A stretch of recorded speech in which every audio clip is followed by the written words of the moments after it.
salam sejahtera untuk kita semua. Salam. Om Swastiastu, Namo Buddhaya, salam kebajikan, rahayu untuk kita semua. Terima kasih atas kesempatan yang diberikan kepada saya. Selamat pagi. Yang saya hormati Bapak Kepala Sekolah SD Negeri Lindi, dan yang saya hormati Bapak Ibu Guru, Dewan Guru, karena sudah bersedia hadir di tempat ini guna mengikuti kegiatan pengibasan, pemahaman dan penerapan budaya positif sebagai salah satu tugas saya guru penggerak pada modul 1.4 bersama saya Ismail Abdul Haris Beda dari SD Negeri Lindi, calon guru penggerak angkatan 7 Kabupaten Sumba Timur. Ya, sebelum kita memulai kegiatan kita, materi kita hari ini, mungkin Pak Ibu Guru perlu menonton video berikut ini dari instruktur, surat dari instruktur.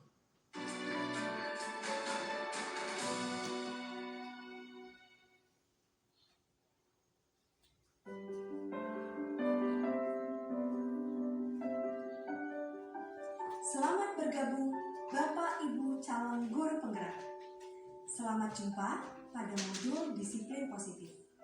Saya yakin Bapak Ibu yang telah bertahun-tahun mengajar, mendampingi murid-murid bertumbuh dan berkembang, menyadari bahwa belajar adalah kunci dari mengajar. Belajar adalah modal besar pengajar.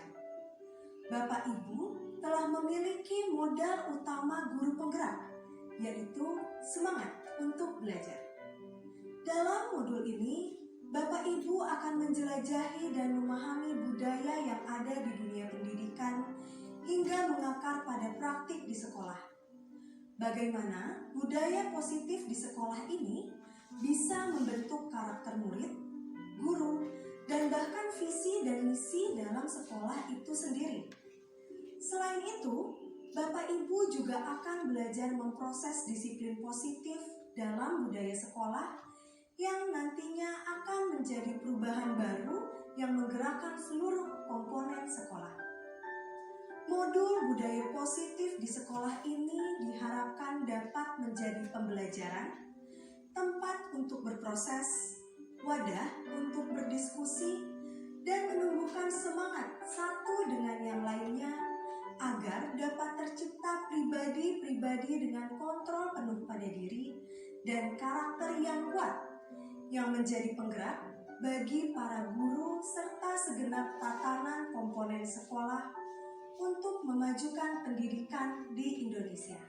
Selamat belajar!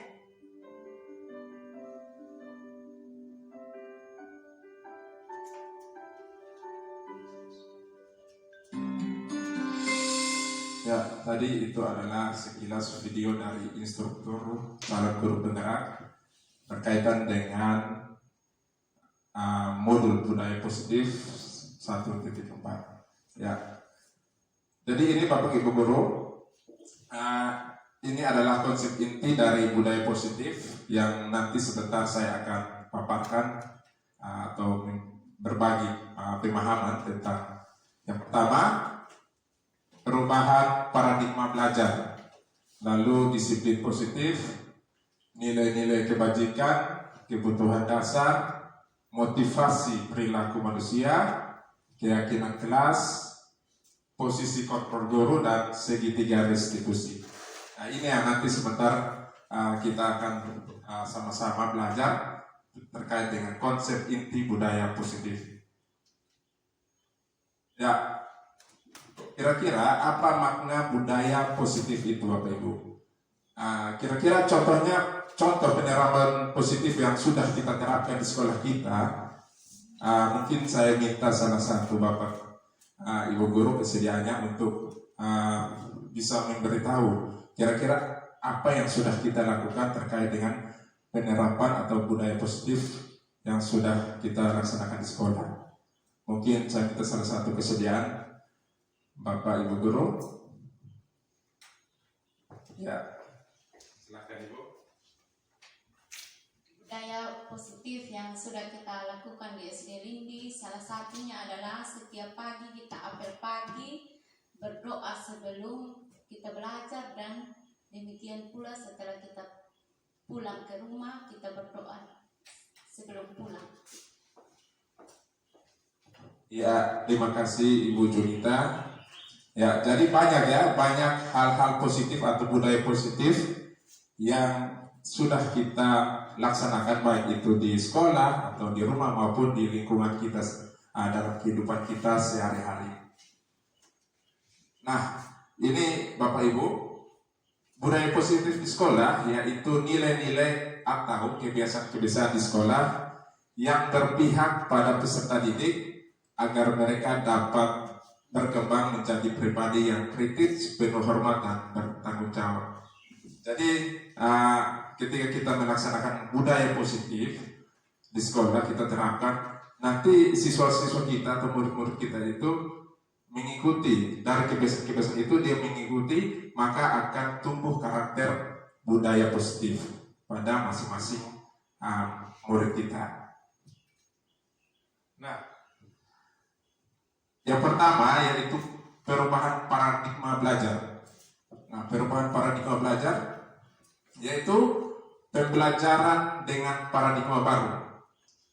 Nah, dalam kurikulum Merdeka Bapak Ibu Guru itu konsep kurikulum itu dia bermuara atau berpatokan pada filosofi pemikiran Ki Hajar Dewantara.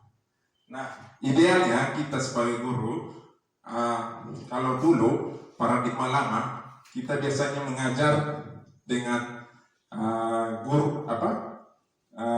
pembelajaran berpusat pada guru. Nah, kalau sekarang paradigma baru itu perubahan belajar yang berpusat pada murid. Nah, kalau dulu kita belajar itu kita hanya dengan metode ceramah, kita hanya pakai satu arah saja, kita transfer ilmu tanpa kita mengetahui kebutuhan siswa kita. Nah, jadi konsep paradigma baru itu adalah pembelajaran yang berdiferensiasi. Nah, pembelajaran yang berdiferensiasi itu adalah pembelajaran yang berpusat pada murid sehingga peserta didik belajar sesuai dengan kebutuhannya. Oke, bisa paham Bapak Ibu ya? Oke. Lalu berikut, nah ini adalah filosofi pendidikan Ki Hajar Dewantara. Seperti yang sudah saya sampaikan tadi bahwa dalam kurikulum Merdeka itu kita berpatokan pada pemikiran atau filosofi pendidikan Bapak Ki Hajar Dewantara. Yang pertama yaitu Ing Arso Sungkolodo, Ing Adio Mangunkarso, dan Tuturi Handayani. Nah, Tuturi Handayani itu biasa kita lihat di lambang pakaian kita, lambang dinas kita itu ada lambang Tuturi Handayani. Nah, Ing Arso Sungkolodo itu di depan memberikan teladan kepada anak-anak kita. Jadi kita di depan anak-anak kita memberikan teladan. Sejatinya Bapak Ibu, memberikan teladan itu tidak bisa melalui dengan kata-kata. Kita tidak bisa, hey, kamu harus tanggung jawab, kamu harus mandiri, kamu harus jujur, kamu harus kreatif. Tidak bisa Bapak Ibu. Kita tidak bisa memaksa anak seperti itu.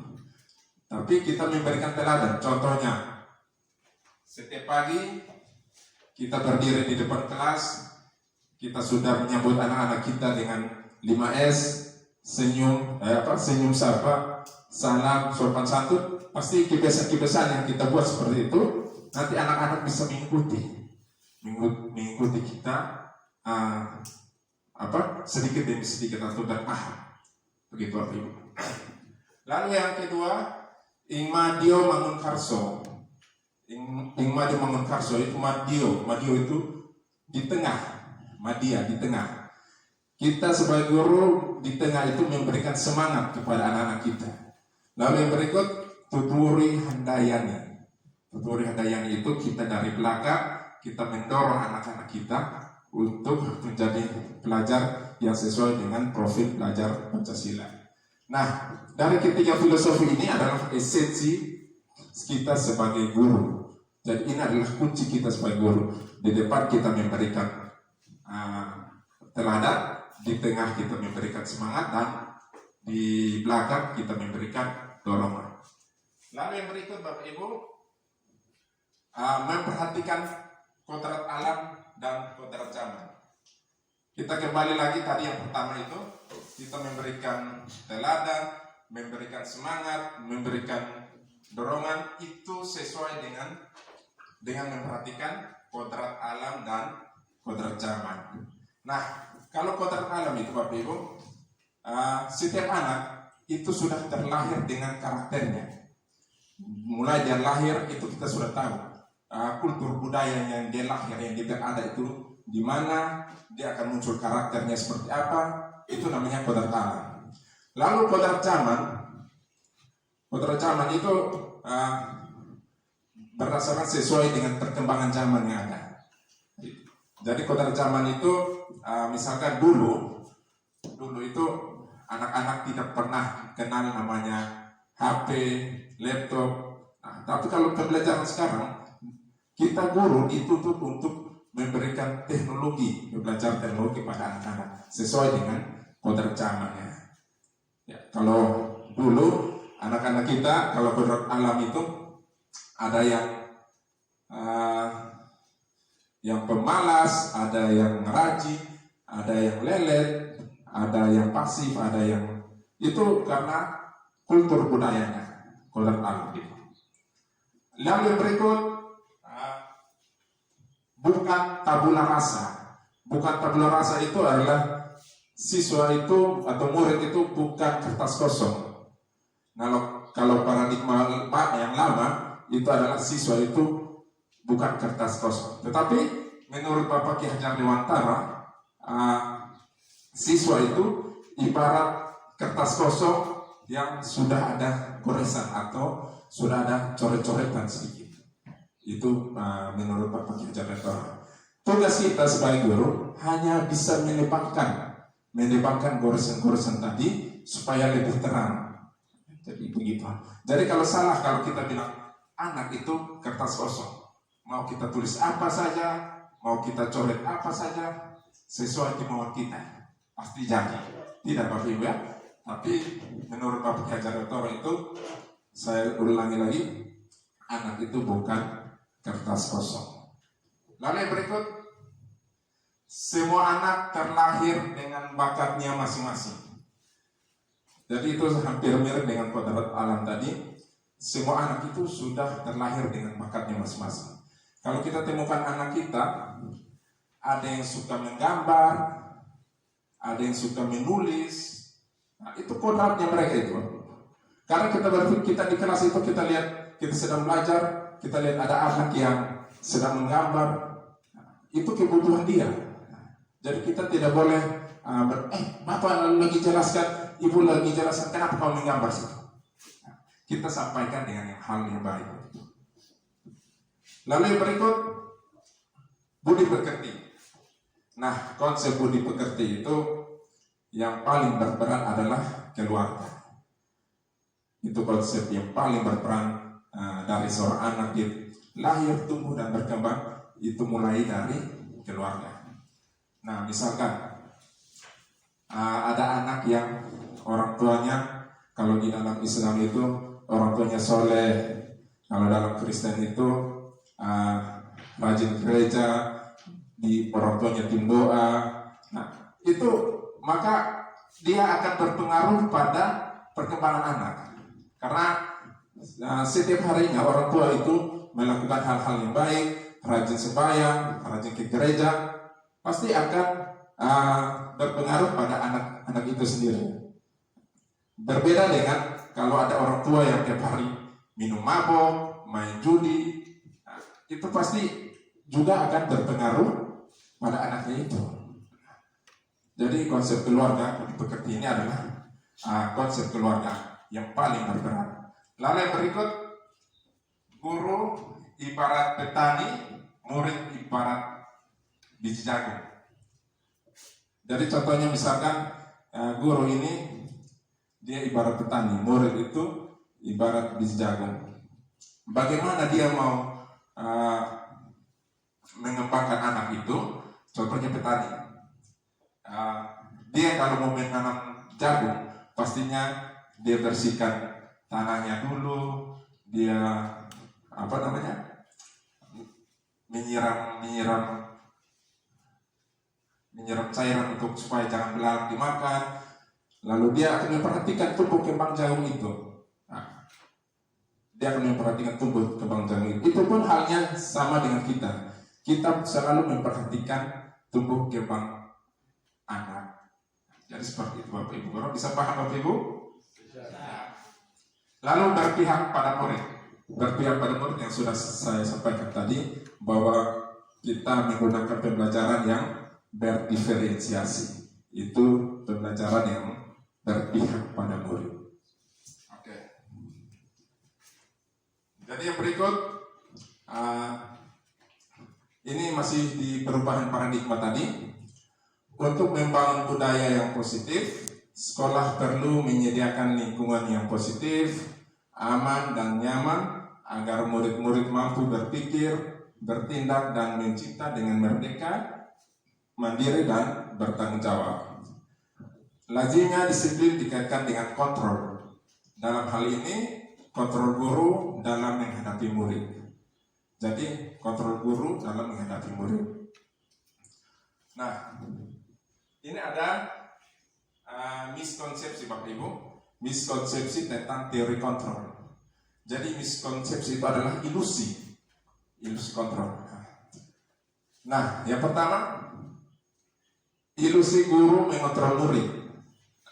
Kita sebagai guru, kita pasti merasa bahwa kita ini bisa mengontrol murid.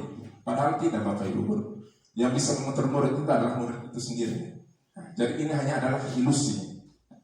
Begitupun juga dengan kita. Setiap orang, setiap manusia tidak bisa mengontrol orang lain. Dia hanya bisa mengontrol dirinya sendiri. Lalu yang berikut, ilusi bahwa kritik dan membuat orang merasa bersalah dapat menguatkan karakter. Ilusi bahwa kritik dan membuat orang merasa bersalah dapat menguatkan karakter. Jadi Bapak Ibu, kita jangan berpikir bahwa apabila kita mengkritik anak atau kita membuat anak itu merasa bersalah, itu kita bisa menguatkan karakter mereka. Tidak juga, belum tentu. Lalu yang berikut, ilusi bahwa semua penguatan positif, efektif dan bermanfaat. Ini contohnya misalkan penguatan positif efektif itu adalah atau berhubungan dengan rayuan atau bujukan. Nah, kita merayu anak, kita bujuk anak. Nah, itu belum tentu bermanfaat. Lalu yang berikut, ilusi bahwa orang dewasa memiliki hak untuk memaksa. Kita sebagai guru, kita pastinya merasa bahwa kita ini lebih dewasa dari murid kan. Jadi kita bisa memaksa mereka. Sebenarnya tidak bisa itu. Jadi yang bisa mengontrol anak, bisa memaksa, itu adalah anak itu sendiri. Jadi kita sebagai guru, kita tidak bisa memaksa mereka. Kita sebagai orang dewasa. Oke, lanjut. Nah, ini Bapak Ibu, perubahan paradigma stimulus respon ke teori kontrol. Nah, kalau stimulus respon itu Bapak Ibu, kita mencoba, bisa lihat? Bisa jelas ya? Kita mencoba mengubah orang lain pandangan sama dengan kita.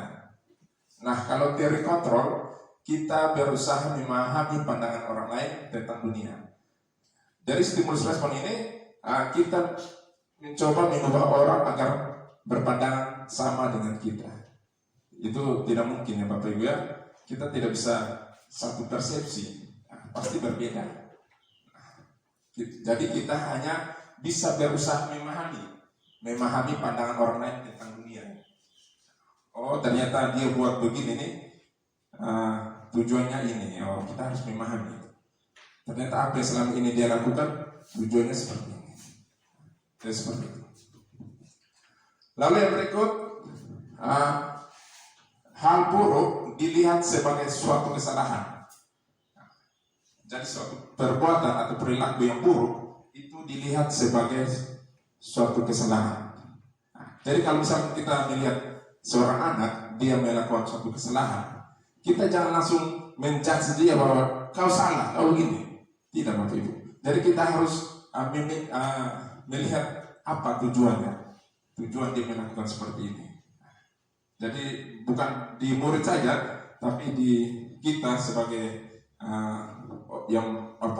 orang bermasyarakat, kita jangan melihat setiap perilaku yang salah, setiap perilaku yang buruk itu salah. Jadi semua perilaku itu pasti memiliki tujuan. Lalu yang berikut, orang lain bisa mengontrol saya. Di teori kontrol itu hanya Anda yang bisa mengontrol diri Anda. Ya, jadi orang lain bisa mengontrol saya. Itu di stimulus respon. Tetapi kalau di teori kontrol hanya saya bisa mengontrol diri saya. Paham Bapak Ibu? Lalu yang berikut, ini kebalikan lagi dari yang tadi di atas. Saya bisa mengontrol orang lain. Di teori kontrol, Anda tidak bisa mengontrol orang lain. Lalu yang berikut, pemaksaan ada saat tujuan gagal. Ya, kadang kita merasa bahwa ketika kita membujuk anak, dia tidak mau, lalu kita paksa dia. Kau harus begini, kau harus begini. Itu salah, Bapak Ibu. Jadi di teori kontrol itu seharusnya kita guru harus berkolaborasi, mencari kesepakatan, menciptakan pilihan-pilihan baru. Jadi seperti itu. Lalu yang berikut yang terakhir ini adalah model berpikir menang kalah. Kalau di teori kontrol itu model berpikir menang-menang.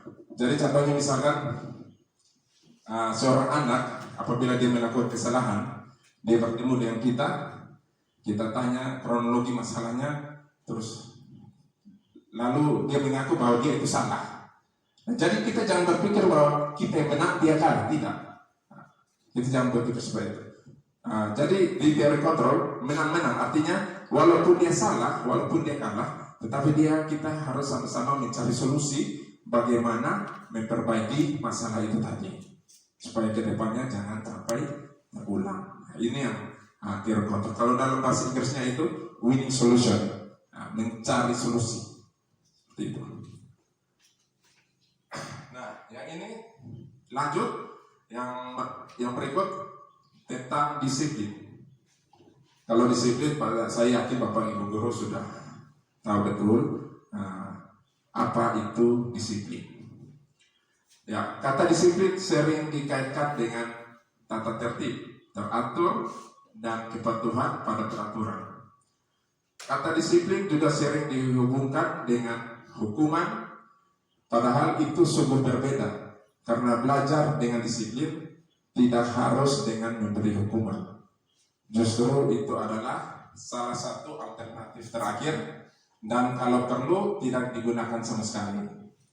Nah, jadi kalau kita meminta anak untuk disiplin, kalau biasanya kalau kita suruh anak disiplin, kalau anak itu tidak disiplin, pasti kita akan kasih hukuman. Nah, jadi paradigma seperti itu yang kita harus buang jauh-jauh.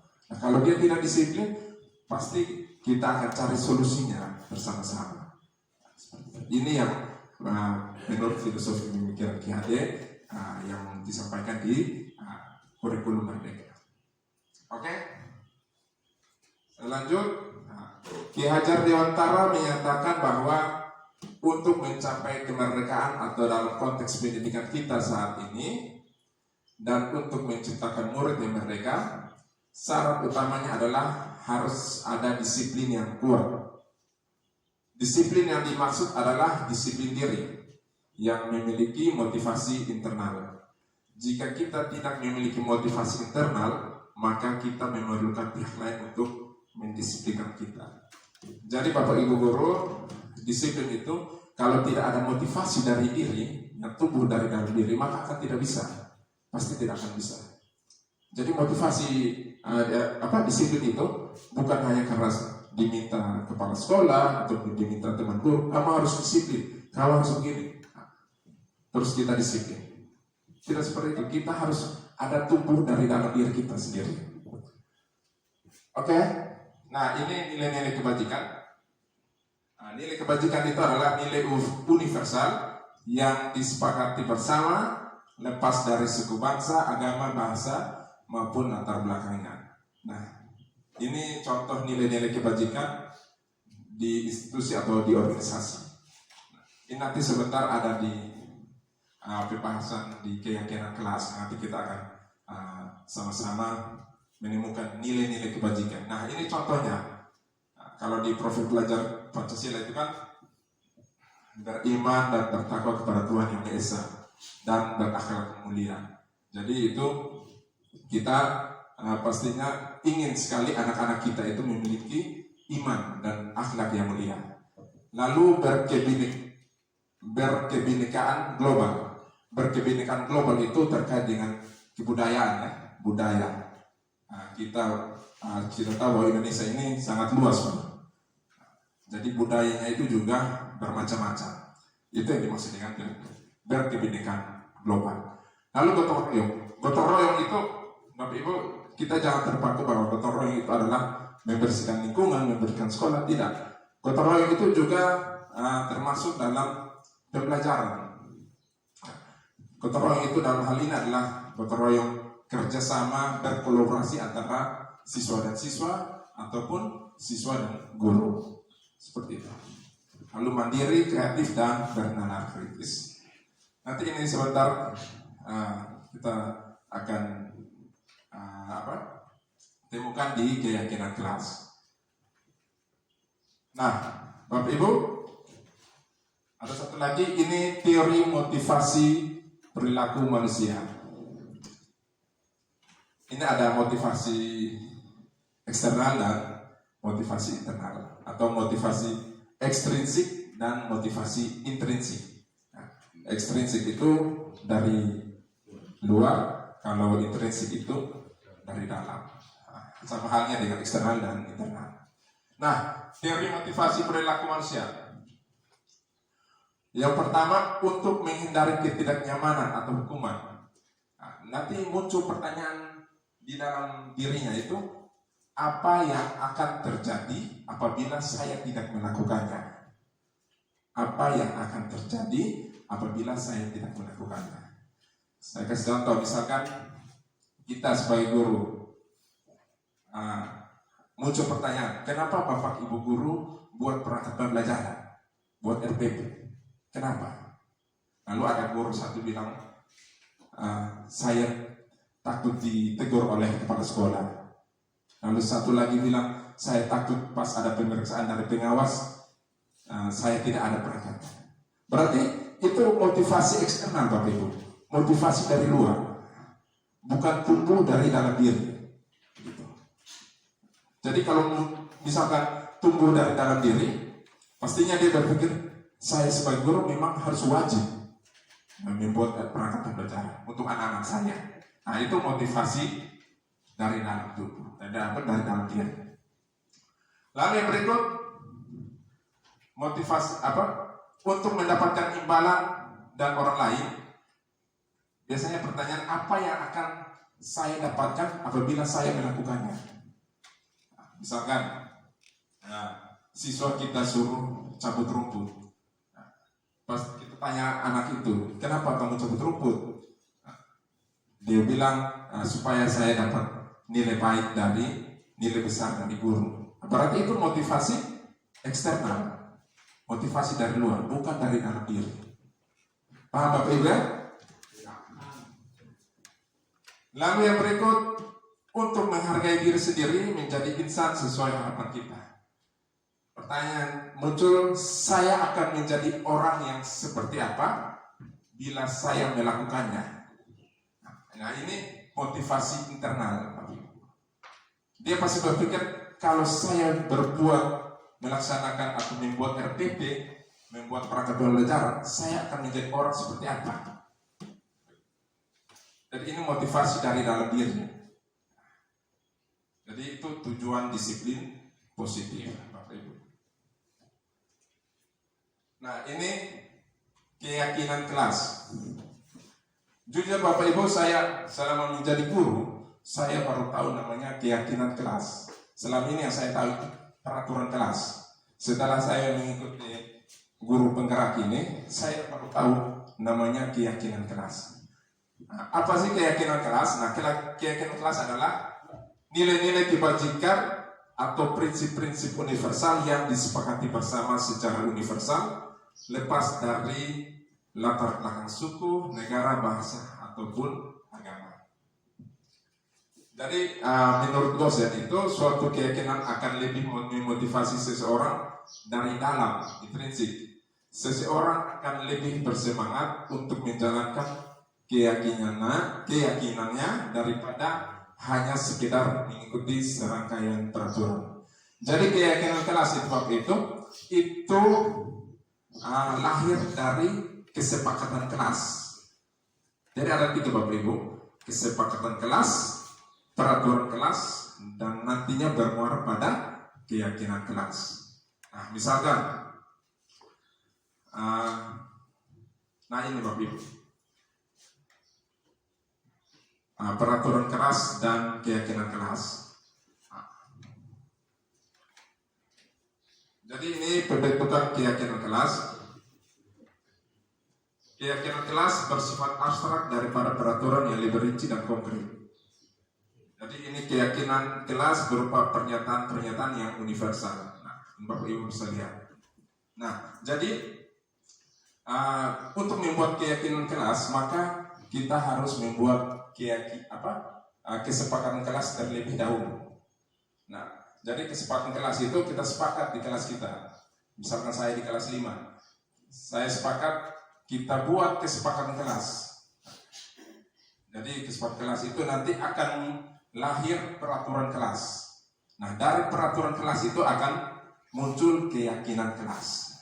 Saya kasih contoh, misalkan kesepakatan kelas 5, salah satunya adalah dilarang mencuri di dalam kelas. Jadi anak-anak misalkan dapat lihat dia punya uang, dapat lihat temannya ada uang di tas 5.000, 10.000, dilarang mencuri. Itu kesepakatan kelas. Lalu keyakinan kelas yang dia dapat apa? Kalau dia tidak mencuri, berarti dia sudah mendapatkan suatu keyakinan kelas, yaitu nilai jujur. Dia jujur, berarti dia tidak mencuri. Nah, ini misalkan peraturannya, selalu kembalikan buku ke tempatnya. Itu peraturan kelas. Nah, keyakinan kelas, nilai yang tadi saya bilang, nilai kebajikan tadi, yang siswa dapat itu adalah tanggung jawab. Jadi ini nilai. Keyakinan kelas itu berhubungan dengan nilai-nilai. Lalu yang berikut, dilarang mengganggu orang lain. Keyakinan kelas yang dia dapat menghormati orang lain dan diri sendiri. Hadir di sekolah 15 menit sebelum pembelajaran dimulai.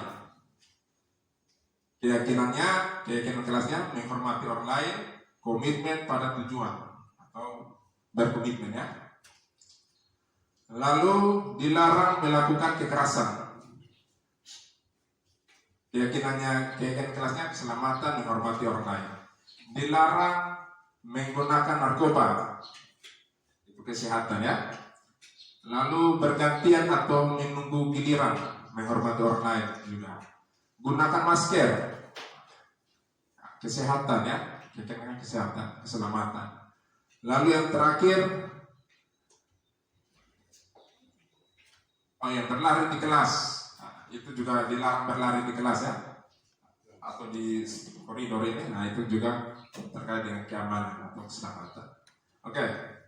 Nah, ini contoh penerapan keyakinan kelas yang sudah saya buat di kelas 5. Jadi ini Bapak Ibu guru, anak-anak itu disuruh tempel kesepakatan kelas yang sudah dibuat. Jadi kita buat dulu kesepakatan kelasnya, terus kita deal, apakah kita sudah fix, inilah kesepakatan kelasnya, lalu kita tempelkan di depan kelas. Nah, dari kesepakatan kelas ini akan muncul keyakinan kelas. Nah, seperti itu Bapak Ibu ya. Lalu yang berikut Bapak Ibu, kebutuhan dasar manusia. Kebutuhan dasar manusia ini ada 5. Yang pertama survival, ya, bertahan hidup. Lalu yang kedua cinta kasih, penguasaan, kesenangan, dan kebebasan. Ini kebutuhan dasar manusia. Nah, yang pertama kebutuhan dasar bertahan hidup. Itu contohnya seperti makanan, pakaian, tempat tinggal, kesehatan, keamanan. Ini kebutuhan dasar bertahan hidup. Jadi Bapak Ibu, kalau misalkan kita temui siswa kita yang datang di sekolah, lalu tiba-tiba di kelas itu dia itu tidak fokus dengan pelajaran, kita jangan langsung memarahi dia. Kita harus lihat ini kebutuhan dasarnya itu. Jangan sampai dia datang di sekolah dari rumah tidak sarapan, dia lapar, dia lemas. Nah, berarti kebutuhan dasarnya itu bertahan hidup. Nah, seperti itu. Lalu kasih sayang dan rasa diterima. Ini terkait dengan rasa diterima, dipedulikan, berbagi, kerjasama, menjadi bagian dalam kelompok. Jadi itu kasih sayang dan rasa diterima. Jadi misalkan di dalam kelas kita bentuk kelompok, ada siswa yang dia malu bergabung dengan kelas, nah itu berarti dia ada membutuhkan kasih sayang. Mungkin di rumahnya itu kurang membutuhkan kasih sayang dari orang tuanya, mungkin saja seperti itu. Lalu yang berikut penguasaan. Penguasaan ini terkait dengan harga diri, keinginan untuk dianggap, memimpin, berprestasi, diakui, didengar. Kadang juga kita berpikir Bapak Ibu, kita melihat biasanya di kelas kita ada siswa yang aktif. Dia kalau sedikit-sedikit dia katakan saya Pak Guru, saya Pak Guru. Itu kebutuhan dasarnya ini pasti dia itu ingin dianggap. Dia ingin diakui teman-temannya bahwa saya ini bisa. Ada juga dengan siswa kita yang dia biasa jahili temannya. Dia pukul temannya, dia cubit temannya. Nah, itu dia ingin diakui bahwa dia ini hebat. Dia hebat begitu. Dalam kelas ini dia yang paling hebat sudah. Jadi itu kebutuhan dasar penguasaan. Lalu yang berikut kebebasan. Mandiri, mencoba hal baru, mampu mengendalikan arah dirinya. Jadi kalau kebebasan itu kadang kita lihat misalkan dalam kelas, kadang siswa itu Bapak Ibu mereka juga jenuh di kelas. Kalau bisa belajar setiap hari di kelas itu mereka jenuh juga. Mereka ingin bebas. Mungkin ada metode atau dari Bapak Ibu, mungkin salah satunya coba kita bawa mereka keluar, kena angin segar, di situ duduk. Pakai tikar atau terserah di situ baru sambil belajar. Karena mereka ini memang butuh kebebasan Bapak Ibu. Itu kebutuhan dasar mereka. Lalu yang berikut tentang kesenangan.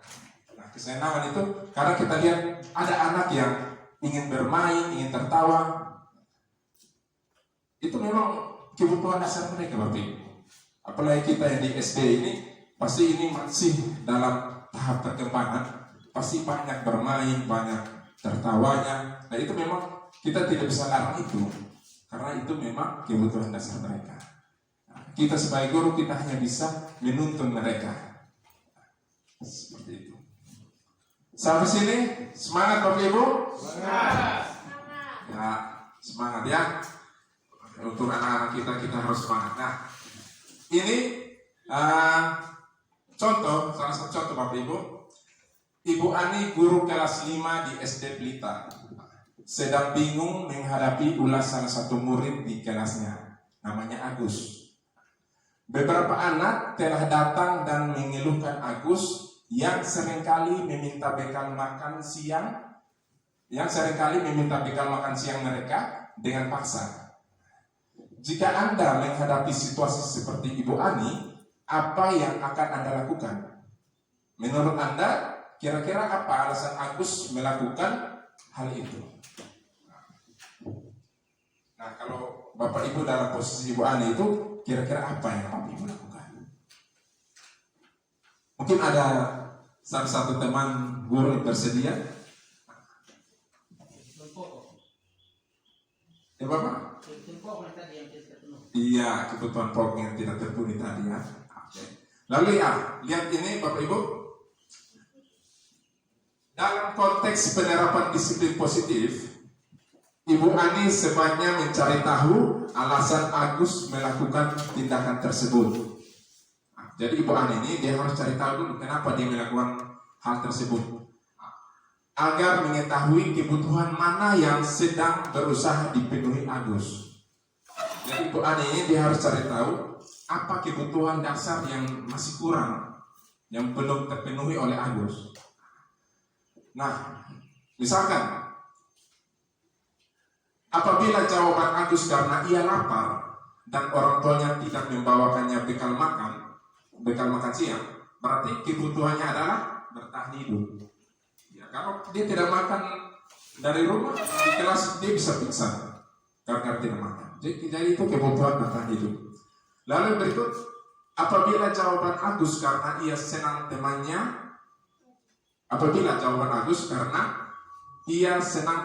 jadi memperhatikan dia. Dia senang kalau ada teman ceweknya itu memperhatikan dia. Jadi kebutuhannya adalah cinta dan kasih. Jadi kita jangan kira anak SD itu mereka sudah tumbuh nilai cinta dan kasih. Jadi kebutuhan untuk diterima. Lalu yang berikut, apabila jawaban Agus adalah dia merasa hebat karena temannya jadi takut dan menuruti keinginannya, berarti kebutuhan dasarnya adalah penguasaan, pengakuan atas kemampuan dia. Lalu yang berikut, apabila jawaban Agus karena dia merasa bosan dengan bekal yang dibawakan ibunya, karena selalu membawakan bekal yang sama, tiap hari hanya bubur atau tiap hari hanya nasi goreng, berarti kebutuhannya adalah kebebasan, kebutuhan akan pilihan. Dia ingin pilihan, banyak pilihan, bervariasi begitu. Lalu yang terakhir, apabila jawaban Agus adalah karena iseng saja dan dia menikmati ekspresi wajah temannya yang kesal karena diambil makanannya, maka kebutuhannya adalah kesenangan. Ia senang, ia bahagia kalau lihat temannya itu jengkel, kesal dengan dia. Itu kebutuhan dasarnya, dia sangat senang begitu. Nah, jadi ini adalah teori motivasi manusia. Bisa paham Bapak Ibu? Tetap semangat? Semangat ya. Nah, saya lanjut di berikut. Nah, ini adalah hukuman, konsekuensi dan restitusi. Jadi hukuman, konsekuensi dan restitusi. Mungkin biasa di dalam sekolah itu kita biasa kenal namanya hukuman dan konsekuensi. Tapi saya yakin mungkin Bapak Ibu untuk restitusi itu mungkin ada hal yang baru. Saya juga sebelumnya tidak tahu apa itu restitusi. Setelah mengikuti guru penggerak ini, saya juga baru tahu, oh ternyata ada namanya restitusi. Nah, kita lihat yang pertama hukuman. Nah, jadi kalau hukuman itu dia bersifat tidak terencana atau tiba-tiba. Murid tidak tahu apa yang terjadi, tidak dilibatkan, bersifat satu arah, berupa hukuman fisik atau psikis. Nah, jadi Bapak Ibu, misalkan contoh, ada salah satu siswa yang tidak mengerjakan PR. Kita kasih PR dia kemarin, setelah besok dia datang, dia tidak kerja PR. Lalu tiba-tiba kita langsung tempelin dia, atau kita suruh, kalau kau kenapa kau tidak kerja PR? Sudah, lari keliling lapangan 15 kali. Itu berarti namanya hukuman. Datang secara tiba-tiba. Jadi, lalu murid juga tidak tahu apa yang terjadi, tidak dilibatkan. Kok kenapa tiba-tiba guru saya disuruh saya lari karena saya tidak kerja PR? Dia baru tahu, dia bukan tahu dari malam, tapi dia baru tahu hari ini waktu dia dapat sekolah. Begitu.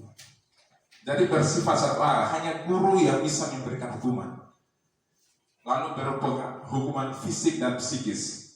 Nah, kadang kita di daerah timur masih banyak namanya hukuman fisik. Biasanya anak itu kan kita tempeleng, kita hantam dengan kayu. Jadi itu untuk sekarang tidak boleh lagi Bapak Ibu ya. Lalu juga ada hukuman psikis. Psikis itu menyangkut batin mereka. Jadi kadang Bapak Ibu guru, kita mengeluarkan bahasa kotor di anak-anak, pasti mereka merasa, kok Pak Guru bisa maki saya seperti itu. Nah itu psikis Bapak Ibu. Kita jangan lihat anak kecil seperti itu, mereka tidak ada perasaan, tidak, itu sama. Pasti dia merasa dia sampai ke rumah, tadi Pak Guru saya itu maki saya, dia bilang saya bodoh, saya begini begitu. Nah itu hukuman psikis yang akan berangsur sampai berlama saat itu dia akan merasakan hukuman itu. Saya dulu Bapak Ibu guru, saya sedikit cerita. Dulu waktu saya SMP, itu juga saya pernah merasakan hukuman psikis itu. Jadi ada bapak guru, dia maki saya, dia dengan mengeluarkan kata kotor, terus dia bilang bodoh. Nah itu sampai sekarang saya masih ingat Bapak Ibu. Saya sudah jadi guru, tapi saya masih ingat waktu dia bilang saya seperti itu, saya masih ingat sampai sekarang. Jadi itu hukuman psikis Bapak Ibu. Itu akan berlanjut sampai bertahun-tahun, pasti dia akan ingat. Jadi itu namanya hukuman. Lalu yang berikut konsekuensi. Nah konsekuensi ini dia berbeda dengan hukuman. Kalau konsekuensi itu sudah terencana, disepakati sesuai aturan, sudah disepakati. Kalau misalkan kamu tidak mengerjakan ini, konsekuensinya apa? Dia sudah tahu, karena kita sudah sepakat bersama. Seperti itu. Murid tetap dibuat tidak nyaman, dia juga pasti merasa tidak nyaman. Kalau dia salah ini, dia tidak buat ini, nanti dia sudah tahu konsekuensinya apa. Itu dia tidak nyaman. Lalu sikap guru selalu memonitor murid. Jadi guru itu dia selalu monitor. Kalau dia sudah buat kesalahan seperti ini, pasti konsekuensinya ini. Jadi dia monitor terus perkembangan anak itu. Nah, setelah kita tahu hukuman, konsekuensi, ada namanya restitusi. Nah, restitusi itu proses menciptakan kondisi bagi murid untuk memperbaiki kesalahan. Yaitu proses kolaboratif yang mengajarkan murid untuk mencari solusi sendiri. Nanti sebentar ada video Bapak Ibu Guru, kita bisa nonton sama-sama. Mulai dari hukuman, konsekuensi dan restitusi itu. Kita bisa lihat. Nah, ini Bapak Ibu perbedaan hukuman dan konsekuensi. Ini sudah tadi di slide sebelumnya tadi juga mungkin hampir sama sebenarnya. Jadi hukuman itu sesuatu yang menyakitkan harus terjadi. Itu hukuman. Kalau konsekuensi sesuatu yang harus terjadi. Memang harus terjadi karena sudah sepakat. Lalu berikut membuat anak sakit fisik maupun batin maupun hatinya untuk jangka waktu yang lama. Jadi seperti yang saya bilang tadi, seperti hukuman psikis tadi, kalau kita maki siswa, kalau kita pakai bahasa kotor siswa, maka itu akan menyakitkan hatinya itu dalam jangka waktu yang lama, Bapak Ibu. Lalu yang konsekuensinya membuat anak merasa tidak nyaman dalam jangka waktu yang pendek. Lalu yang berikut, anak membenci kedisiplinan.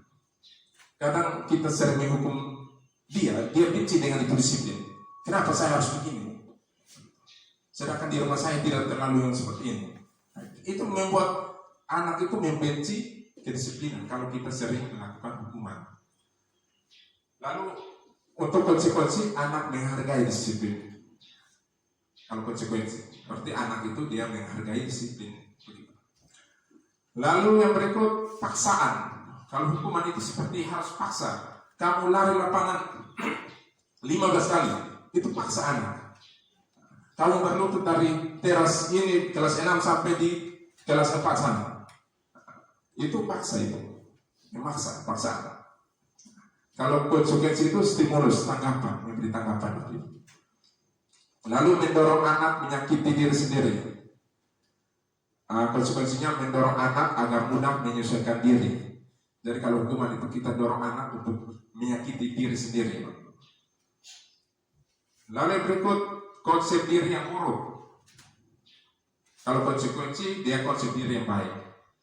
Jadi kalau bisa Bapak Ibu mulai dari sekarang kita menerapkan budaya positif. Konsep diri yang buruk tadi itu kita menjadikan konsep diri yang baik. Lalu yang berikut, anak belajar untuk menyembunyikan kesalahan. Itu hukuman. Kadang dia berbohong. Ini pasti kita temui di kelas kita sendiri. Kalau kita memberikan hukuman, pasti anak itu dia belajar lagi. Belajar untuk menyembunyikan kesalahan. Kalau dia takut mengaku salah karena nanti dia dihukum. Itu pasti. Jadi dia berbohong. Pastinya dia berbohong. Lalu konsekuensi anak belajar untuk mematuhi peraturan. Lalu yang terakhir, anak itu marah, rasa bersalah, dipermalukan, merasa tak dihargai. Misal kita pukul dia di depan anak-anak dari kelas 1 sampai kelas 6 semua lihat. Itu pasti dia dalam hatinya itu dia dipermalukan betul. Kita jangan lihat dia anak SD, tapi dia itu pasti merasa dia dipermalukan dengan sangat. Lalu konsekuensinya kehilangan hak, dibuat tidak nyaman, diasingkan. Oke. Nah, ini adalah contoh tindakan guru. Bapak Ibu bisa lihat, bisa jelas lihat kan? Bisa ya? Ibu Nita bisa lihat. Nah, ya nanti kalau yang mungkin masih belum jelas nanti sebentar saya baca. Tindakan guru, di sini ada tindakan guru. Di kolom yang sebelah sini hukuman atau konsekuensi. Nah, misalkan yang pertama, mencatat 100 kali di dalam buku kalimat, saya tidak akan terlambat lagi karena terlambat ke sekolah. Misalkan ya, ada anak yang terlambat, terus kita kasih dia catat di buku sebanyak 100 kali. Kira-kira itu hukuman atau konsekuensi? Hukuman. Oke, hukuman. Lalu yang berikut, lari mengelilingi lapangan basket 2 kali karena terlambat hadir di sekolah. Hukuman. Murid diminta untuk push up 15 kali karena tidak menggunakan masker ke sekolah. Hukuman. Lalu menggantikan kertas tugas teman yang telah dia coret-coret. Konsekuensi. Luar biasa Bapak Ibu ya. Membersihkan tumpahan air di meja tulis karena tersenggol pada saat belajar. Konsekuensi. Meminta murid tidak mengenakan sepatu seharian di sekolah karena tidak mengenakan sepatu hitam.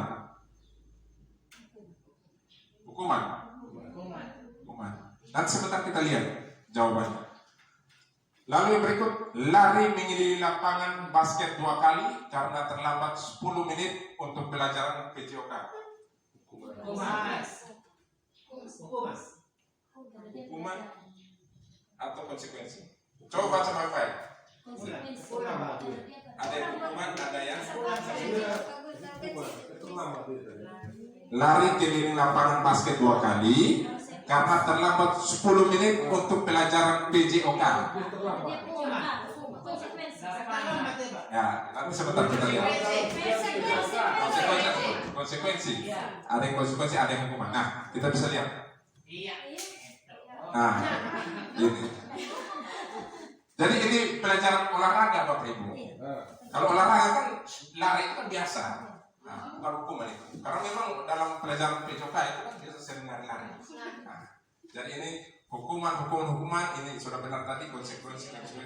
Yang terakhir itu yang sedikit keliru. Bukan lambat tadi Pak. Lambat pun pelajaran PJOK. Pelajaran PJOK. Terlambat waktu. Dia kan di tepat waktu.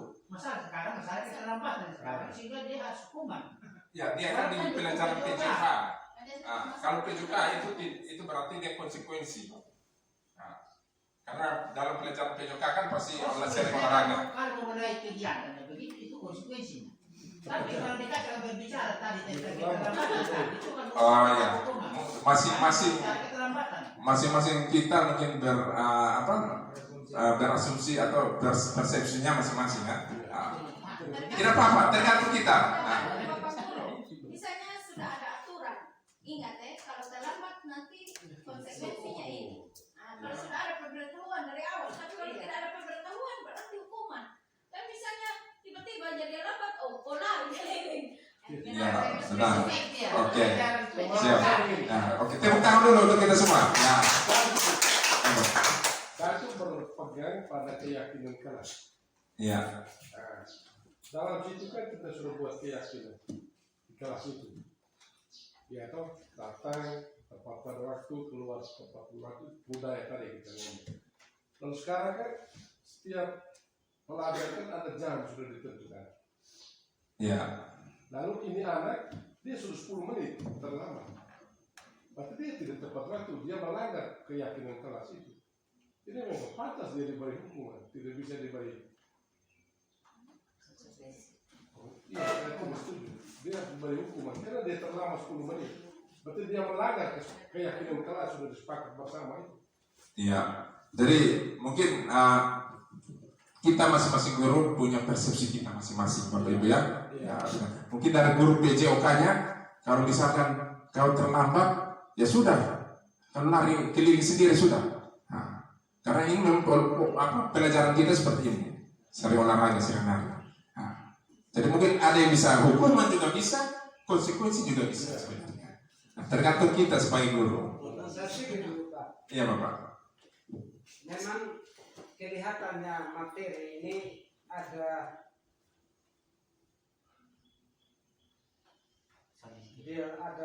tendensi hukuman, ada tendensi konsekuensi.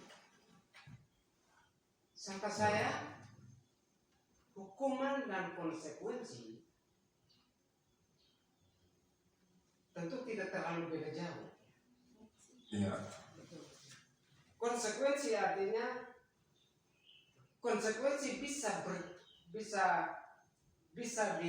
dialami oleh anak, ya.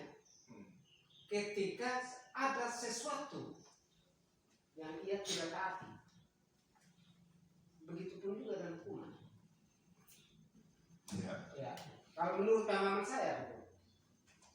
Jadi konsekuensi ini perlu ditanamkan dulu sehingga tidak masuk ke dalam hukuman. Satu hukuman sebentar bisa psikis, bisa fisik. Itu tadi itu. Nah, Benar. jadi perlu ditanamkan sedini mungkin konsekuensi. Dari mana konsekuensi ini kita bisa dapat tanamkan sehingga tidak mengarah atau sampai kepada penghukuman itu. Iya. Nah, itulah tadi kita kembali pada apa tadi? Keyakinan kelas. Kesepakatan kelas. Keyakinan kelas itu. Ya. Keyakinan kelas. Berarti mari kita kayakan kelas kita. Benar Bapak. Artinya bahwa tidak serta merta bahwa keyakinan kelas itu atau yang nantinya melahirkan sebuah aturan kelas tidak saja pada yang khusus pada jam-jam pelajaran, misalnya tidak mengerjakan PR, ya, kan tidak tahu membaca. Ini kan hal pengetahuan. Iya. Tetapi juga harus masuk kepada karakter siswa. Harus juga ada aturan untuk yang mengarah kepada karakter. Contohnya, kenakalan, mencuri teman, mengganggu teman, itu juga perlu dibuat dalam kesepakatan. Jadi aturan kelas itu tidak saja hanya datang 5 menit sebelum ini dan seterusnya, tetapi juga harus itu. Nah, jadi berbicara tentang konsekuensi dan hukuman, dan itu barangkali menurut saya ada solusi. Apa solusinya? Itu Restitusi. Restitusi tadi itu. Iya. Restitusi ada di situ. Jadi sangka saya restitusi inilah yang akan mengubah pola kelakuan daripada siswa itu sendiri. Jadi kalau menurut saya Pak, sebelum kita melanggar aturan yang terlalu melawan hukum, yang melawan hukum, selesai hukuman perlu diberikan pada siswa. Ya. Perlu. Sehingga nanti kan memang ada, sehingga nanti anak tahu dengan hukuman ini, oh ya berarti kalau saya buat begini konsekuensinya begini. Ya. Kalau sudah ada konsekuensi begini, berarti kecil ruang untuk anak tidak membuat sebuah dia tidak mendapat hukuman. Nah, jadi kuncinya bahwa mari kita padukan hukuman, konsekuensi, restitusi dengan aturan Keyakinan kelasan. Ya. Sehingga semuanya tidak ada yang salah, Ya. yang dianggap salah, yang dibuat oleh guru untuk para anaknya. Nah itu yang pertama. Lantas yang kedua, hal yang perlu untuk guru adalah kita harus pelajari dulu. Ya, kita harus pelajari dulu tabula rasa tadi. Tabula rasa harus kita miliki. Apa itu tabula rasa? Guru tadi sudah kasih tahu. Tabula rasa itu pendapat para ahli, yaitu Ki Hajar, bahwa anak itu bukan kertas kosong. Yang dulu memang anggapannya seperti itu, tetapi setelah dikaji bahwa salah, bukan kertas kosong saya dengan guru menggoresi, mencatat, segala macam. Ya. Tapi sudah ada goresan-goresan. Jadi perlu kita tahu dulu goresan apa sih yang ada pada anak itu. Goresan apa yang ada sama dia? Mencari kebutuhannya. Iya. Goresan itulah yang perlu kita lanjutkan dan pertebalkan. Artinya bahwa oh ini anak ini belum ini. Oh anak ini sudah ini. Oh anak ini sudah bisa sedikit. Tinggal kita dapat pusatkan anak itu untuk meningkatkan daya karakternya, daya kemampuan inteleknya. Jadi sangat-sangat ini memang berat untuk guru berbicara dengan itu. Karena kenapa saya ngomong seperti ini Pak?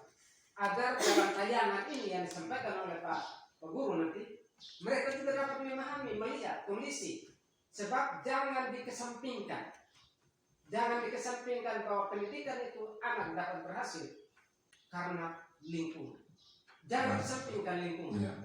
Sebab kalau dikesampingkan lingkungan, berarti pendidikan hanya berada pada dua tungku saja.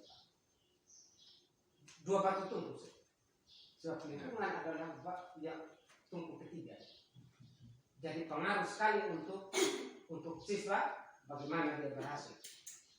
Memang benar bahwa tugas guru itu adalah melanjutkan goresan-goresan yang ada pada kertas kosong yang tadi.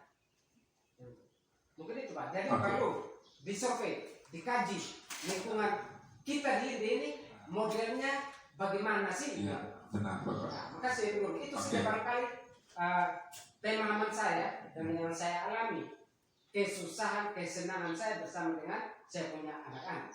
Oke Bapak. Terima kasih. Iya, terima kasih Bapak.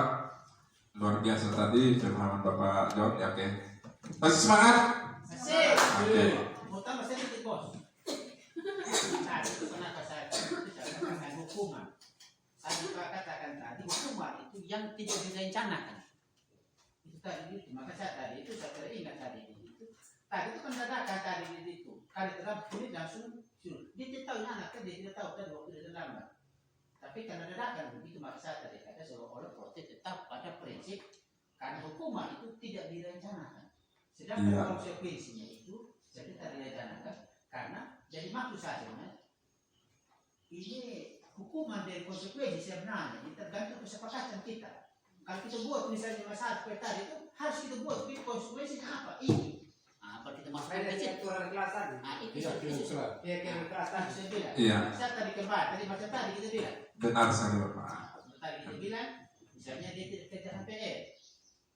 Jadi kita suruh dia keliling sekolah.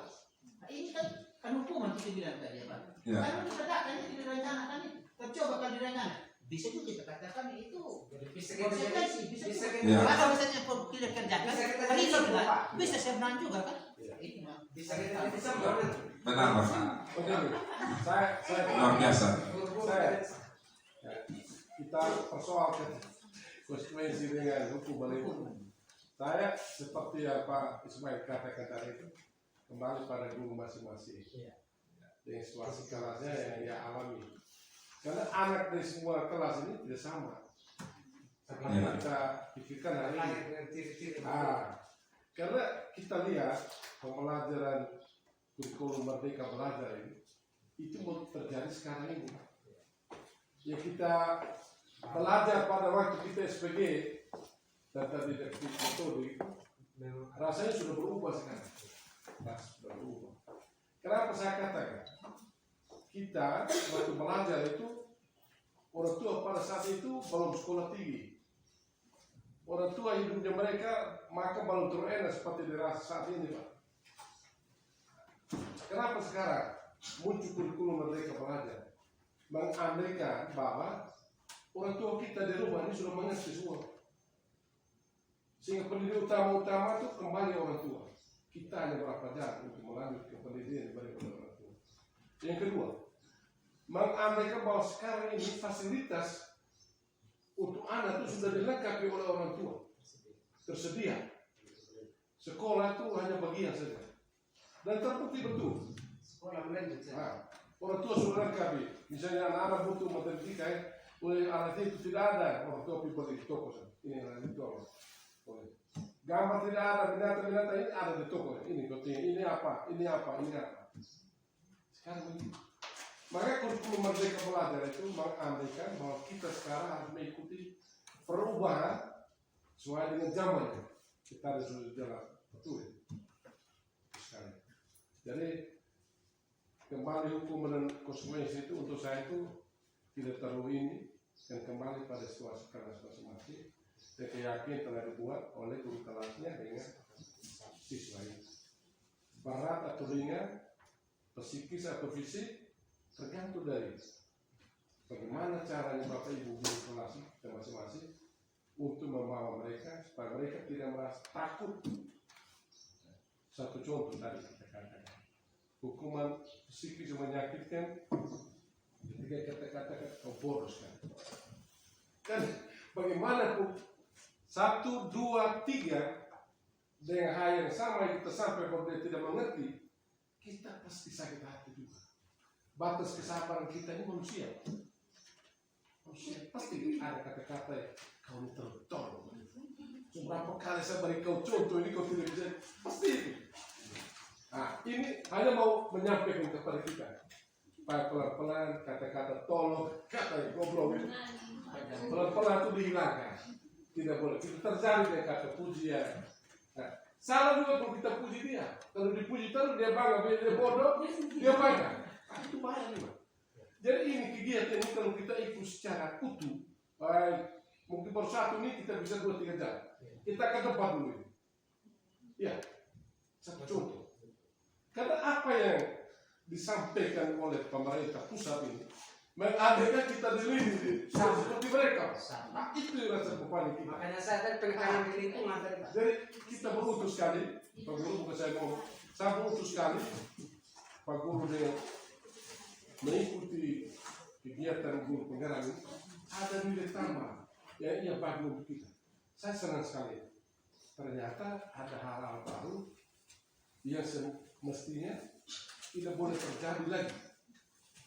Dan kalau kita kembali melihat pada pendidikan didaktik kemarin, sudah banyak tertinggal sekarang.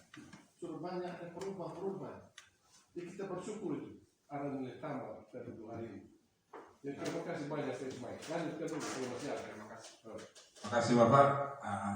Jadi seperti yang sudah disampaikan tadi bahwa kita kembali lagi memperhatikan kodrat alam dan kodrat zaman. Jadi kalau kodrat alam itu di mana anak itu, kultur budaya situasi anak itu berada, kita perhatikan itu. Karena kalau kita di timur kan biasanya kultur budaya kita itu keras-keras, kasar. Itu kita di timur. Jadi kita harus perhatikan itu. Kodrat anak-anak kita itu dia berasal dari mana. Lalu dengan kodrat camat, sesuai Bapak Kepala Sekolah tadi sampaikan, perkembangan teknologi yang semakin canggih ini, maka kita sebagai guru kita harus menuntun mereka untuk mencapai itu. Jadi mungkin itu dari saya. Terima kasih Bapak. Oke, tepuk tangan dulu untuk teman-teman kita tadi. Oke, saya lanjut. Nah, ini yang konsep ini tadi. Lanjut, 5 posisi kontrol. Nah, ini ada 5 posisi kontrol. Ini sangat menarik Bapak Ibu. Jadi sebentar nanti kita bisa nonton videonya itu seperti apa. 5 posisi kontrol itu ada kontrol penghukum, membuat orang merasa bersalah, kontrol teman, monitor atau pemantau, dan manajer. Kalau saya pribadi Bapak Ibu, selama ini kebanyakan posisi kontrol yang saya pakai itu kebanyakan di penghukum. Ini saya pribadi. Mungkin tidak tahu Bapak Ibu seperti apa. Nanti penjelasannya nanti saya sampaikan. Nah, ini 5 posisi kontrol. 5 posisi kurang jelas Bapak Ibu? Sebentar.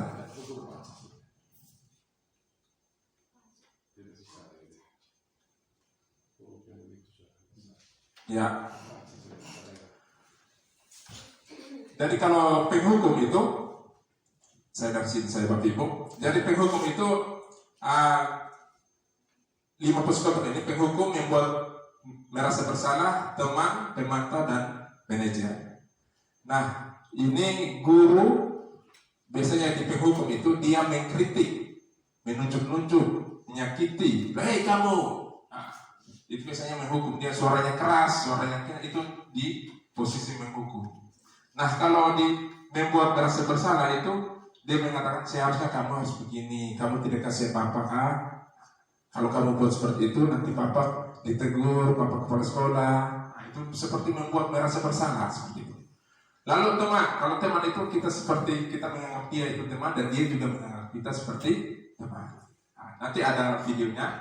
Nah, teman tahu itu dia itu mengukur kita. Oh, anak ini nih dia tiap hari apa yang dia buat seperti itu. Lalu manajer itu ya di segitiga restitusi itu dia mencari persoalan dan mencari solusi.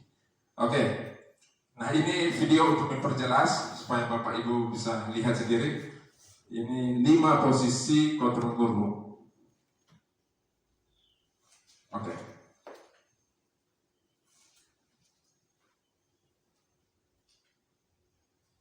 Sebentar.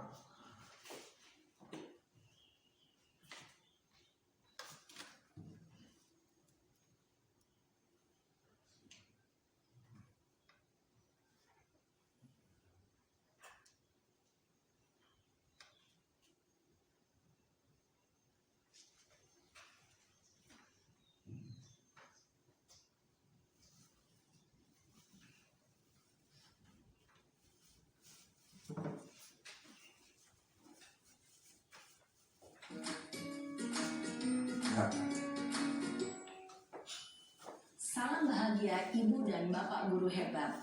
Dalam penerapan disiplin positif restitusi, salah satu program yang dikembangkan adalah 5 posisi kontrol. 5 posisi kontrol dalam restitusi adalah proses perjalanan seorang pendidik agar dapat mengenali dirinya. Pada video kali ini, kita akan membahas tentang 5 posisi kontrol yang dikembangkan oleh Diane Gossen dan contoh penerapannya.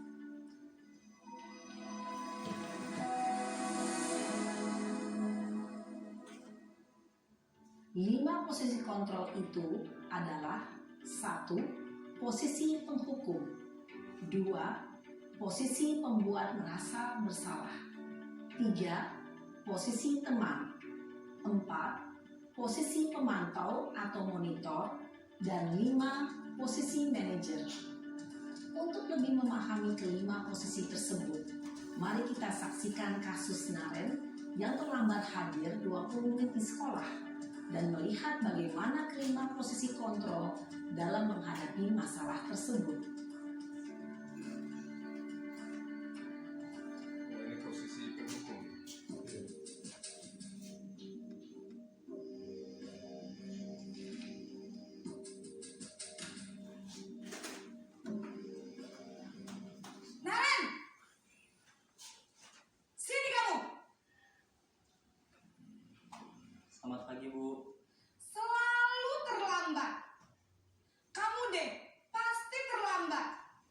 Maaf Bu, saya Apa? Apa coba? Alasan kamu apa lagi? Kapan sih kamu tidak terlambat? Malas sekali ya kamu jadi anak. saya Dasar pemalas. Gak kapok-kapok sih kamu. Sudah berapa kali terlambat? Sana, kamu keliling lapangan basket 2 kali.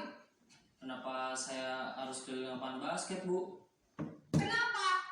Kamu melawan ibu. Berani-beraninya jawab. Sudah terlambat, masih berani jawab pula. Sekarang, keliling lapangan basket 5 kali sekalian. Biar kapok. Cepat. Pergi sana ke lapangan basket. Posisi penghukum biasanya berbicara dengan nada tinggi, menghardik, menunjuk-nunjuk, menyakiti, dan menyindir. Hukuman bisa berupa fisik maupun psikis. Ibu dan bapak guru hebat. Dampak yang terjadi pada murid ketika guru berada pada posisi penghukum adalah murid cenderung akan memberontak, bahkan menyimpan dendam.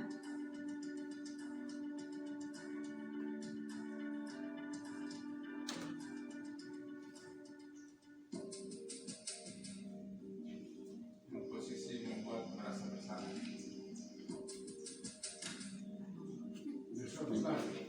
Bisa besar kan bro.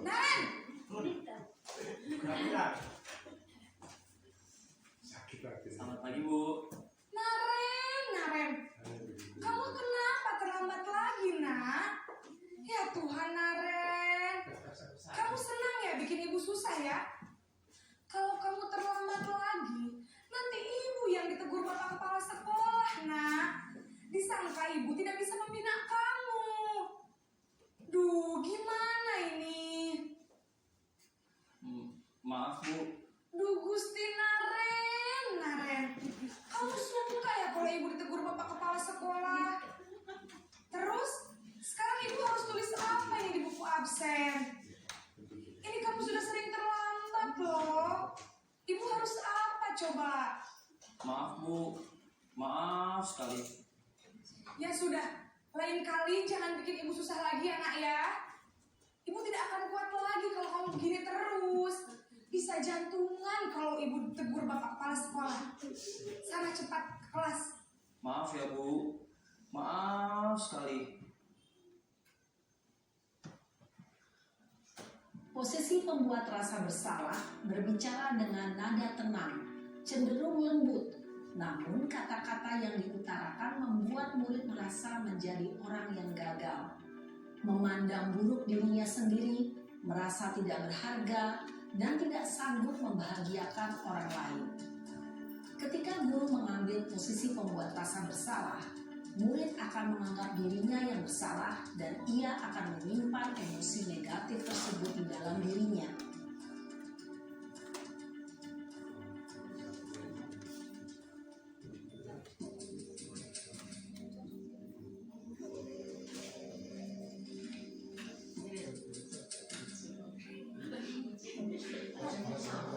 Naren!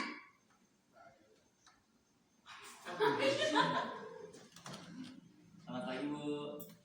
Wah, sudah jam berapa ini nak? Terlambat lagi ya sayang. Iya Bu, habis ibu saya lupa bangunkan saya Bu. Kamu malah menyalahkan ibu kamu. Kamu bukannya anak yang larinya paling kencang. Kok terlambat sih? Iya Bu, saya memang terlambat bangun tadi. Jadi biarpun saya lari kencang, tetap gak kekejar Bu. Ya sudah sana. Nanti lain kali larinya lebih kencang lagi ya. Biar gak terlambat lagi. Bikin seneng ibu. Demi ibu. Bisa kan? Bisa lah Bu. Ya sudah sana masuk kelas. Ibu beresin urusan absen kamu. Kamu ini ada-ada saja. Dalam posisi teman, guru berbicara dengan nada suara ramah, akrab, cenderung bersenda gurau untuk menjaga suasana tetap santai. Murid akan merasa senang, aman, dan akrab dengan guru.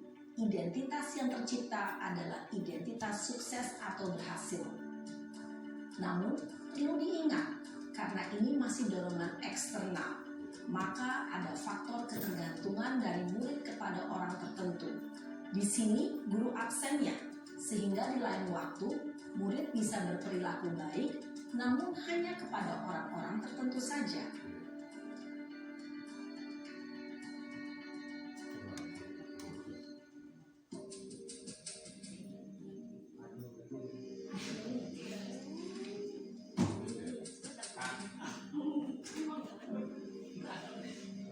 Naren,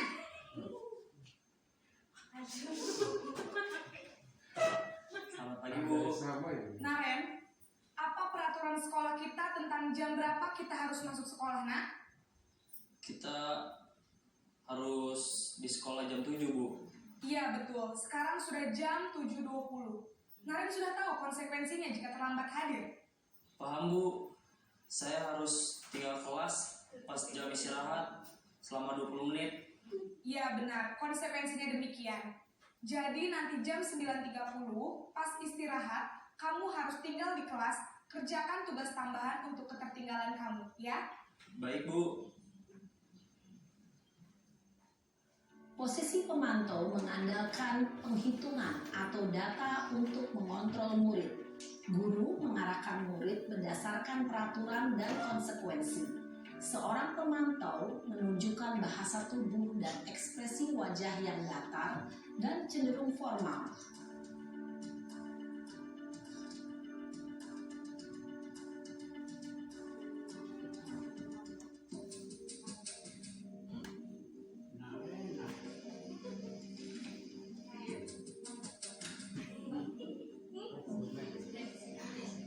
Naren,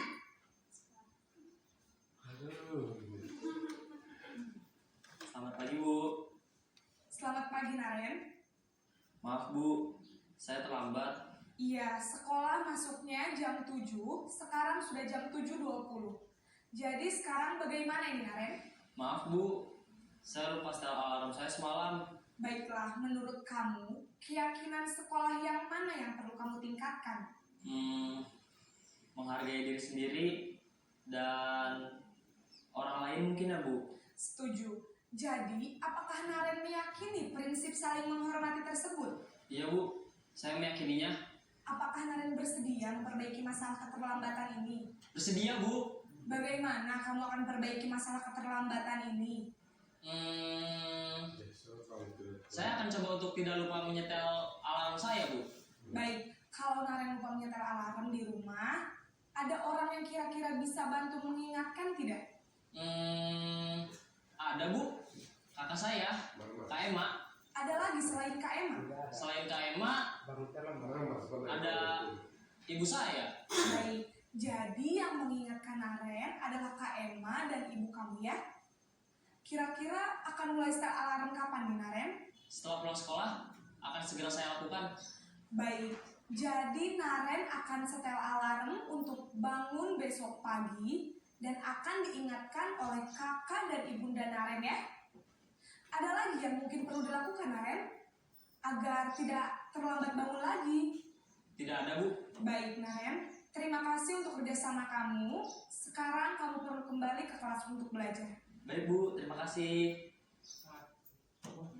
Posisi manajer adalah posisi kontrol yang disarankan untuk membimbing murid memiliki sikap disiplin yang positif, yaitu murid yang mandiri, bertanggung jawab, dan dapat memecahkan masalah. Tujuan dari posisi ini adalah agar murid dapat berefleksi atas tindakannya. Guru akan dengan tulus memberikan pertanyaan-pertanyaan bermakna, sehingga membuat murid dapat belajar dari kesalahannya dan mencari sebuah solusi untuk menyelesaikannya. Ibu dan Bapak guru hebat, setelah mengamati adegan kelima posisi kontrol tadi, kira-kira posisi mana yang paling ideal? Posisi mana yang dapat menunjang motivasi intrinsik murid? Ya, tentu posisi manajer. Posisi ini memang posisi ideal yang ingin dituju setiap pendidik.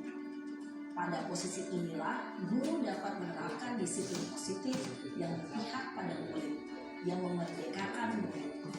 Perjalanan seorang pendidik tentunya tidak mudah untuk sampai sampai pada posisi seorang manajer.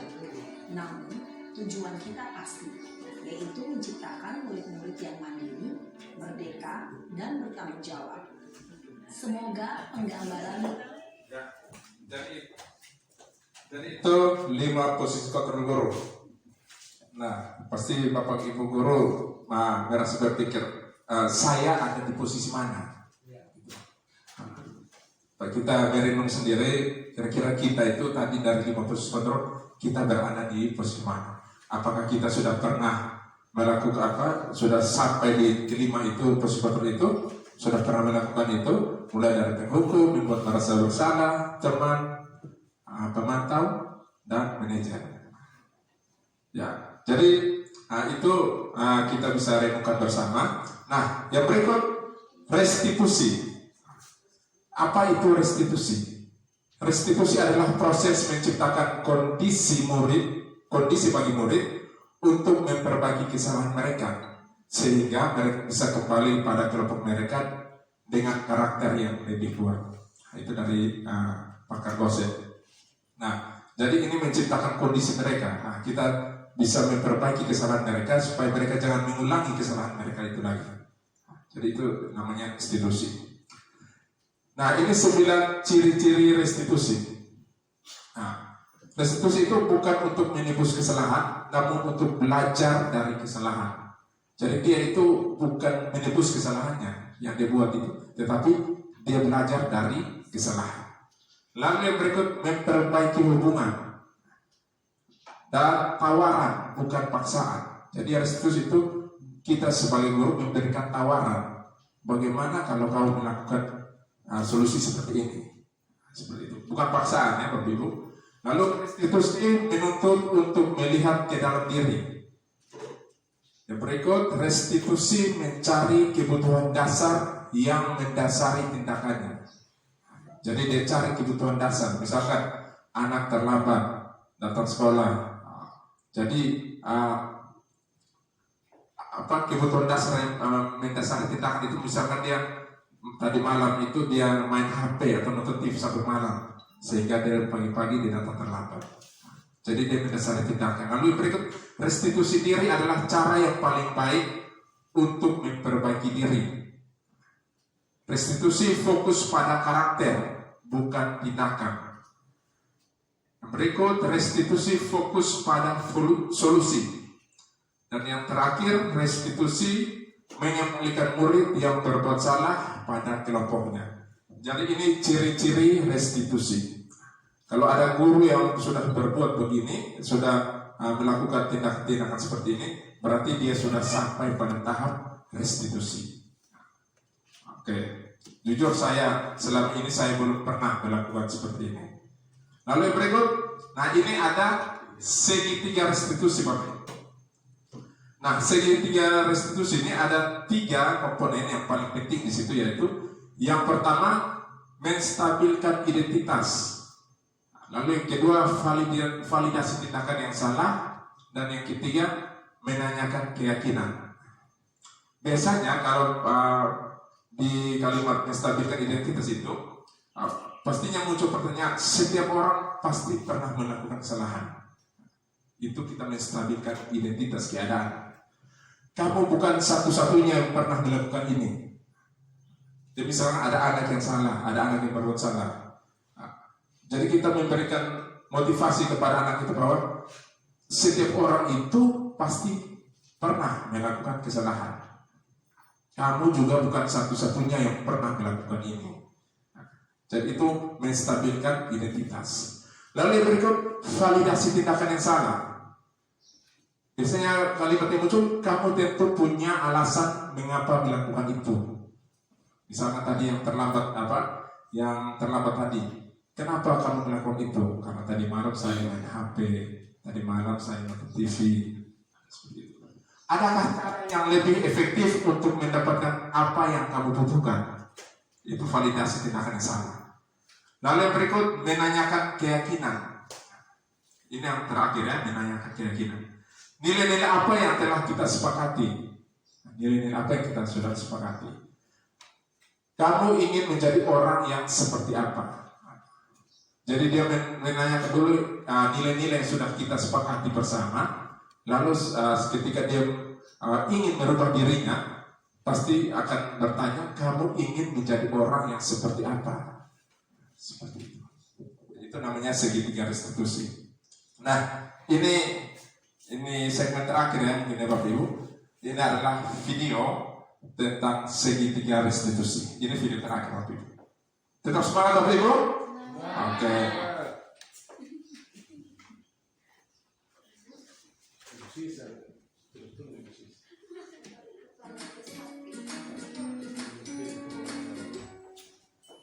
Salam dan bahagia Ibu dan Bapak guru hebat. Pada video kali ini kita akan membahas tentang salah satu program disiplin positif yang diterapkan di lingkungan sekolah yang dikenal dengan nama restitusi.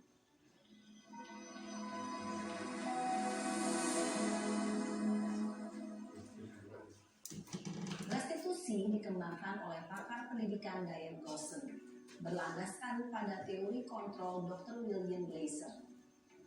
Segitiga restitusi adalah suatu proses dialog yang dijalankan oleh guru atau orang tua agar dapat menghasilkan murid yang mandiri dan bertanggung jawab. Pada saat guru di posisi manajer, aspek yang dikembangkan pada murid adalah motivasi intrinsik, sehingga penanaman nilai-nilai kebajikan dapat tumbuh dan berkembang menjadi suatu kebiasaan positif yang akhirnya membentuk karakter murid. Proses dialog ini terdiri dari 3 langkah yang digambarkan pada ketiga sisi pada segitiga restitusi. Sisi pertama adalah menstabilkan identitas. Sisi yang kedua adalah validasi tindakan yang salah. Dan sisi yang ketiga adalah menanyakan keyakinan.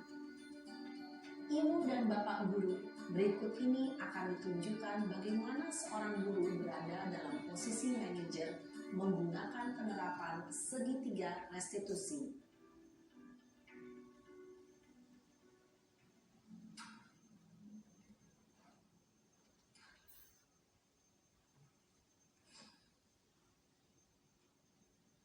Siang Sarah.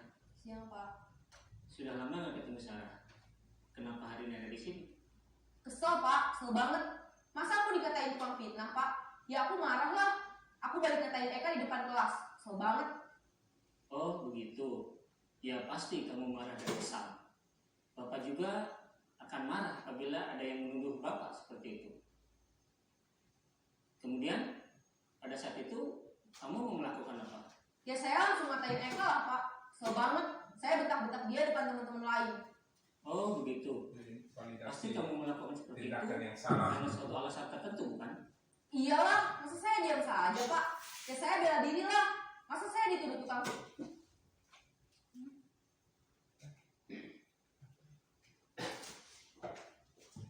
Sebentar Bapak.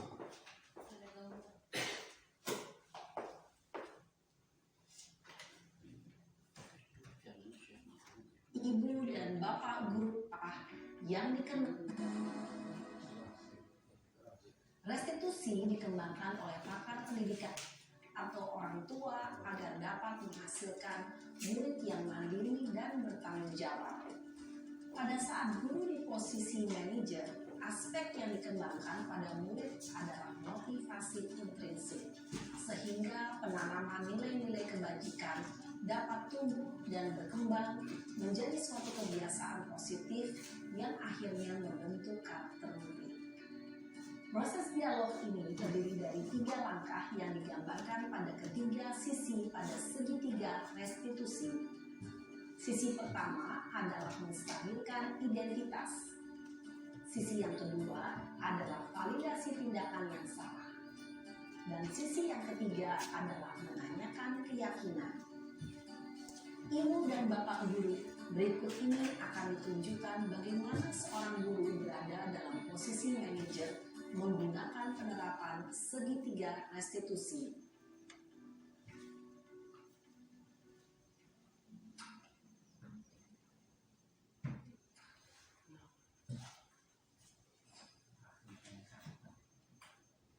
Siang Sudah lama nggak ketemu Sarah. Kenapa hari ini ada di sini? Kesel Pak, kesel banget. Masa aku dikatain tukang fitnah Pak? Ya aku marah lah. Aku dari katain Eka di depan kelas. Kesel banget. Oh begitu. Ya pasti kamu marah dan kesal. Bapak juga akan marah apabila ada yang menuduh Bapak seperti itu. Kemudian pada saat itu kamu mau melakukan apa? Ya saya langsung ngatain Eka lah Pak. Kesel banget. Saya bentak-bentak dia depan teman-teman lain. Oh begitu. Pasti kamu melakukan seperti itu karena suatu alasan tertentu bukan? Iyalah, masa saya diam saja Pak? Ya saya bela diri lah. Masa saya dituduh tukang fitnah? Ya wajar lah. Mempertahankan harga diri itu sesuatu yang penting buat kamu. Untung kamu tidak bertindak lebih gegabah lagi. Hanya membentak-bentak. Iya Pak. Untung saya masih bersabar dan hanya membentak saja.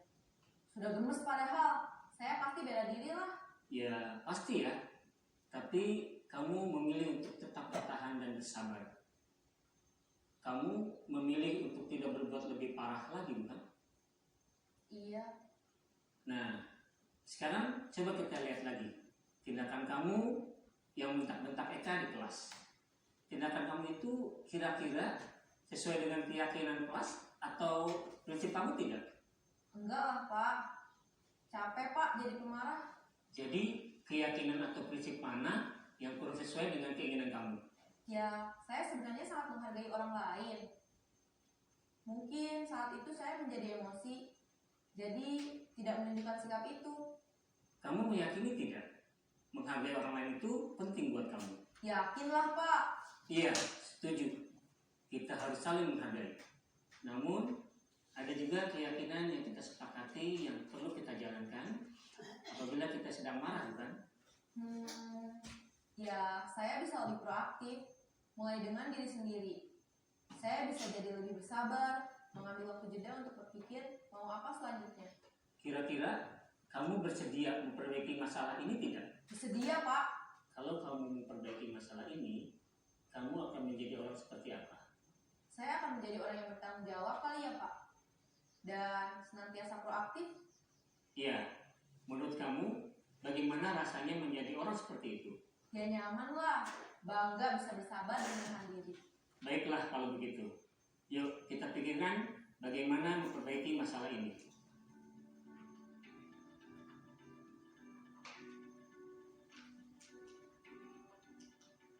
Ibu dan Bapak guru hebat, baru saja kita menyaksikan contoh bagaimana seorang guru berada dalam posisi manajer menggunakan penerapan segitiga restitusi. Mari kita bahas satu persatu.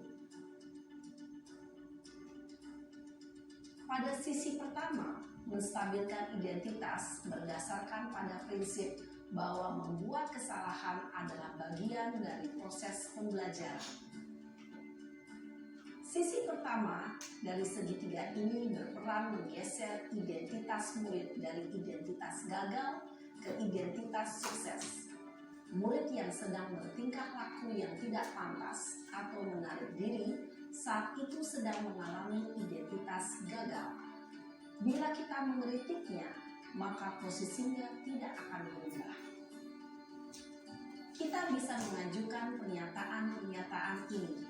1. Membuat kesalahan sesuatu yang wajar. 2. Manusia tidak ada yang sempurna. 3. Kita bisa memperbaiki masalah ini. 4. Saya tidak menanyakan kesalahannya. Saya lebih fokus bagaimana memperbaiki masalah ini. 5. Apakah saat ini kamu tengah menjadi orang yang baik untuk dirimu sendiri?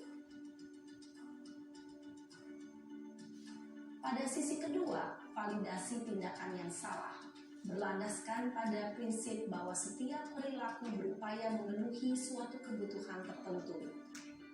Guru yang telah memahami teori kontrol akan bergeser dari pemikiran stimulus respon menjadi proaktif dan mencoba untuk mengenali tujuan dari perilaku murid.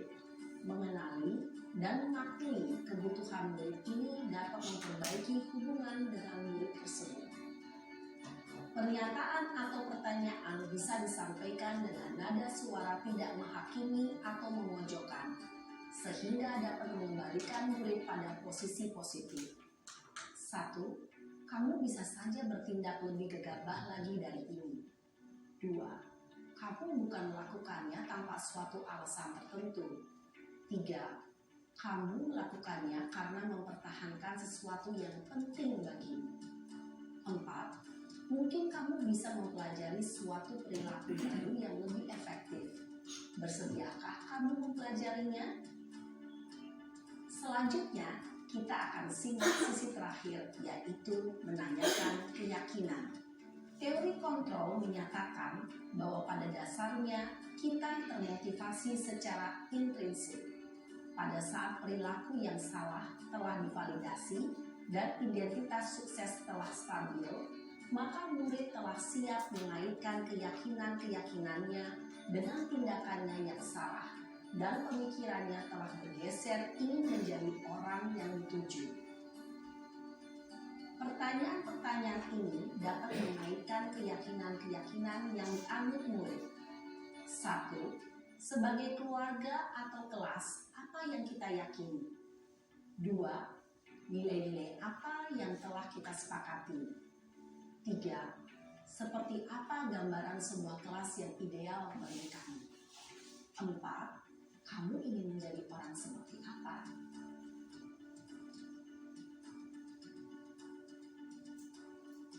Dalam menerapkan segitiga restitusi, perlu diperhatikan beberapa hal, yaitu 1. Perilaku yang salah perlu dikaitkan dengan nilai-nilai atau keyakinan-keyakinan yang telah disepakati atau dituju. 2. Kesediaan orang yang melakukan kesalahan untuk memperbaiki masalah. 3. Pemecahan masalah sebisa mungkin relevan atau memiliki hubungan dengan masalah yang ada. 4. Usaha. Perlu adanya suatu usaha perbaikan dari pihak yang berbuat kesalahan. 5. Waktu. Perlu didedikasikan waktu dari pihak yang berbuat kesalahan. Tanyakan kapan akan mulai diberlakukan usaha untuk memperbaiki masalah. Dengan memahami struktur penerapan segitiga restitusi, diharapkan guru dapat menerapkan posisinya sebagai manajer dengan mengajukan pertanyaan-pertanyaan bermakna yang dapat membuat murid menjadi lebih percaya diri, bertanggung jawab, dan mandiri. Nah, Ibu Bapak Guru, perlu tidaknya mengikuti ketiga tahapan dalam segitiga restitusi bergantung pada ringan beratnya suatu permasalahan. Misalnya, bila permasalahan tersebut ringan, maka tidak perlu dijalankan secara berurutan. Bahkan bisa semudah menanyakan, apa keyakinan yang kita sepakati? Dengan menjalankan segitiga restitusi, dengan mengajukan pertanyaan-pertanyaan bermakna, diharapkan murid menjadi lebih kuat secara pribadi, dapat membuka wawasan murid agar dapat menyelesaikan permasalahannya sendiri, semakin percaya diri, mandiri, dan merdeka. Salam dan bahagia, Ibu Bapak Guru hebat.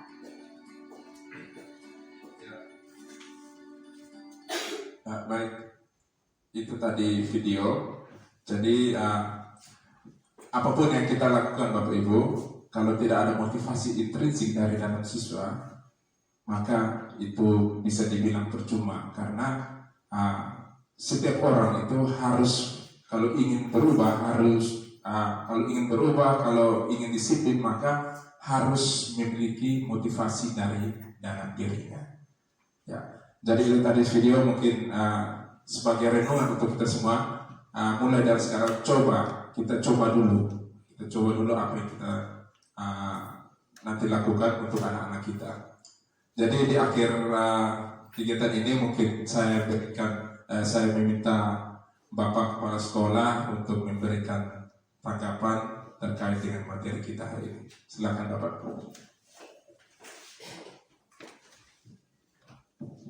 Baik, terima kasih kesempatan diberikan kepada saya. Pertama-tama dari tempat ini, saya atas nama teman-teman semua mengucapkan terima kasih banyak rasa apresiasi yang tinggi kepada Pak Is karena hari ini kita semua diberi satu materi yang sangat bagus menyangkut kurikulum Merdeka Belajar. Kita menganggap bahwa kurikulum ini merupakan hal yang baru untuk kita. Dan pada hari ini kita diperingatkan, diperkenankan untuk mengikuti kira-kira beberapa ciri khas kurikulum Merdeka Belajar ini seperti itu. Maka dari kesempatan ini sekali lagi saya ucapkan terima kasih banyak karena ada hal-hal yang baru yang perlu kita perjuangkan di kelas kita masing-masing, teristimewa kita sebagai guru kelas. Bagaimana kita menjadi guru yang baik, bagaimana kelas yang kita asuh itu akan lebih maju, lebih bagus seperti yang kemarin. Jadi ada nilai-nilai tambah yang kita petik pada hari ini. Kalau ini kita diperingatkan mungkin 1-2 bulan sekali ada materi yang membantu untuk kita semua, saya pikir itu sangat bagus. Sangat bagus. Itu yang pertama. Yang kedua, kepada Bapak Ibu Guru, dengan materi yang kita dapat pada hari ini, mungkin kita bisa memperbaiki di kelas kita masing-masing. Istimewa keyakinan kelas yang mungkin selama ini kita abaikan. Tadi ternyata ada nilai tambah keyakinan kelas itu. Ada mungkin kebutuhan-kebutuhan terjadi dalam kelas itu, kadang-kala banyak kita tidak mengerti dari situasi yang terjadi dalam lingkungan sekolah kita. Saya terus terang saja kebanyakan kita itu memberi hukuman itu secara fisik. Kita kurang perhatikan kebutuhan sebenarnya dari siswa itu apa. Kalau kebutuhan itu kita tahu, bisa tadi dijelaskan itu tentang kebutuhan makan minum. Nah, kalau pagi itu sudah lama, sudah keringat. Balik kita bilang, kau yang pura-pura sakit ini, dan kau pulang sudah. Kita tidak tahu dia makan atau tidak. Nah, seperti itu. Nah, ini terjadi Bapak Ibu dalam situasi ini. Lalu Bapak Ibu juga, kita semua yang ada ini, kita tahu tentang situasi ini bahwa sebagian besar masyarakat kita ini banyak tidak tamat SD. SDM-nya sangat lemah. Dan kita boleh omong, pikirnya mereka bisa menyambung. Untuk kita anak-anak yang mungkin ada tugas, ternyata tidak ada. Tidak ada. Terbukti mencapai PR. Kita guru mengharapkan di rumah itu bisa mereka selesaikan. Tidak tahu tanya bapak mama di rumah atau kakak. Ternyata bapak mama tidak ada. Anak juga kalau pulang rumah tidak ada di rumah, pergi ke tempat lain. Ini situasi yang mengganggu kita. Yang terakhir kita lihat juga situasi kita Lindi ini hampir semua anak-anak itu sejak dini, sejak masih dalam kandungan mereka tidak diberi protein. Sehingga ketika mereka dilahirkan itu memang menurut yang terbilang itu memang sudah ada coret-coret. Tapi saya lihat itu ada yang dicoret-coret, ada yang tidak ada dicoret-coret sih. Kenapa? Karena tidak didukung dengan protein. Ibu-ibu hamil, pemerintah kasih susu kasih taruh air, baru dijual, baru kasih orang bilang muntah. Bapak desa anggaran dana besar, kurang lebih sih. Orang tua suruh antar rumah di desa, tidak antar anak ke desa tidak mau. Lalu petugas desa pergi antar di rumah, bukan kasih itu anak makan, kasih anjing makan. Ini kita sedih juga, sedih. Pada anggaran besar itu, mereka bilang beli mual, sudah basi gitu. Pada ini anggaran besar belanja susu apa beras ini. Untuk mereka minum dicampur dengan ayam lagi supaya gizi tambah gizi tinggi. Tapi orang kita di ini tidak mau terima. Jadi bayangan saya ini, kita kurikulum Merdeka Belajar ini, bisa jadi ini yang bisa nikmati itu mungkin mereka di Jawa. Kalau kita di NTT ini ya mungkin pelan-pelan. Lebih-lebih kita di sini, kita pensiun belum merdeka. Saya lihat itu ukuran saya belum merdeka. Sebentar kita tegur mereka, umum mereka, malah kita bujuk mereka macam anak kandung juga. Besok mereka hilang. Kita hilang. Aduh. Bagaimana caranya? Jadi karena itu dari tempat ini merupakan refleksi tanggung jawab ada pada kita semua sebagai Bapak Ibu guru. Di kelas kita masing-masing, ia lebih tahu situasi di kelas itu Bapak Ibu guru. Saya sampai secara keseluruhan bahwa Lindi ini beda dengan sekolah-sekolah lain yang ada di Kecamatan Padawai. Saya beri contoh, SD Mujara, SD Mutibi, SD Pori. Kalau dia menerapkan kurikulum Merdeka Belajar itu, saya kira sudah pas. Kenapa di Lindi saya belum terima kurikulum Merdeka Belajar? K13 saya masih setengah mati. Kenapa?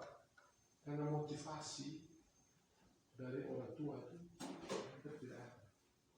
Kita contoh kecil ya, kemarin kita sepakat menghubungi pemerintah desa bantu di kerja pagar. Kita tunggu hampir 2 minggu sekarang. Tidak ada orang tua yang punya hati untuk datang. Saya tanya pagi kemarin tadi, kenapa orang tua tidak mau datang? Mereka tidak mau. Tidak mau. Kami sibuk. Ini satu tanda bahwa mereka tidak memberi dukungan. Seperti yang dikata oleh Pak Johan tadi, keberhasilan sebuah pendidik itu tidak tunggu itu penting. Lingkungan itu yang menentukan sekali. Kalau masyarakat tidak mau sekolah dalam milik mereka, susah sekolah yang mau ada berubah. Karena kita kerja seperti mereka yang curi dibakar juga. Bukan kasih lapas sewa. Mereka juga curi barang-barang fasilitas di sekolah juga. Ini agak beda.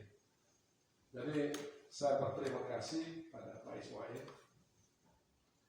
Walaupun situasi yang sangat menekan, membuat kita pusing. Tapi yang penting tadi itu memberikan motivasi baru untuk kita, supaya kita jangan menyerah. Ada kiat-kiat yang kita cari, supaya anak-anak kita itu paling tidak ya, dari 100 orang mungkin 50 orang lah yang bisa berhasil. Kalau mereka mau dengar kita, syukur. Tapi bentuk tanggung jawab kita kasih, ya harus kita berikan kepada mereka, jangan mudah. Kita datang sekolah tepat pada waktunya. Kalau ada permasalahan, coba kita tiru, panggil mereka secara baik-baik. Tapi yang jadi soal, banyak anak kita di sini selalu sembunyi dan punya masalah, tidak terbuka. Malah kalau kita berlebih kesempatan, pulang sampai ke layarnya pada orang tua, kita dapat bertanya. Jadi ini sekali di sini. Sebenarnya SDK apalagi ini agak beda. Saat 18 tahun ini, 28 tahun, itu beda dengan di sini situasi. Tapi kita jangan kalah. Kita berusaha bahwa kita adalah guru. Saya yakin kalau kita adalah guru, kita pasti belajar. Kalau kita sudah belajar, kita bisa mengajar dengan cara yang baik. Anak-anak kita pasti dapat mengerti dan mereka pasti rajin datang sekolah. Kalau mereka menganggap bahwa kalau gurunya sudah belajar mengajar dengan baik, mereka pasti datang dengan suka hati, dengan senang. Mereka merasa bahwa sini tempat yang nyaman, tempat yang baik dibandingkan yang mereka alami di rumah. Jadi prinsipnya dengan materi-materi yang disampaikan pada hari ini, kita dipacu untuk selalu belajar terus supaya ada perubahan. Terima kasih Pak Ismail.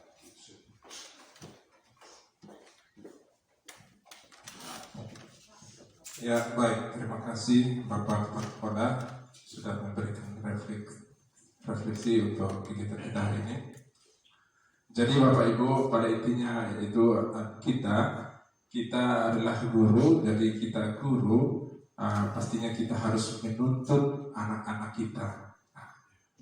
Jadi walaupun dengan keterbatasan anak-anak kita, lingkungan, keadaan mereka, tugas kita adalah menuntut dengan memberdayakan nilai-nilai atau budaya positif yang ada di sekolah. Nah, saya yakin dan percaya apabila kita selalu menumbuhkan atau kita selalu melaksanakan nilai-nilai budaya positif itu, maka perlahan-lahan pasti nilai-nilai itu akan tumbuh dengan sendirinya pada anak-anak kita. Mungkin itu saja materi kita hari ini. Saya ucapkan terima kasih atas Bapak Ibu guru semua dan selamat siang. Selamat siang. Halo.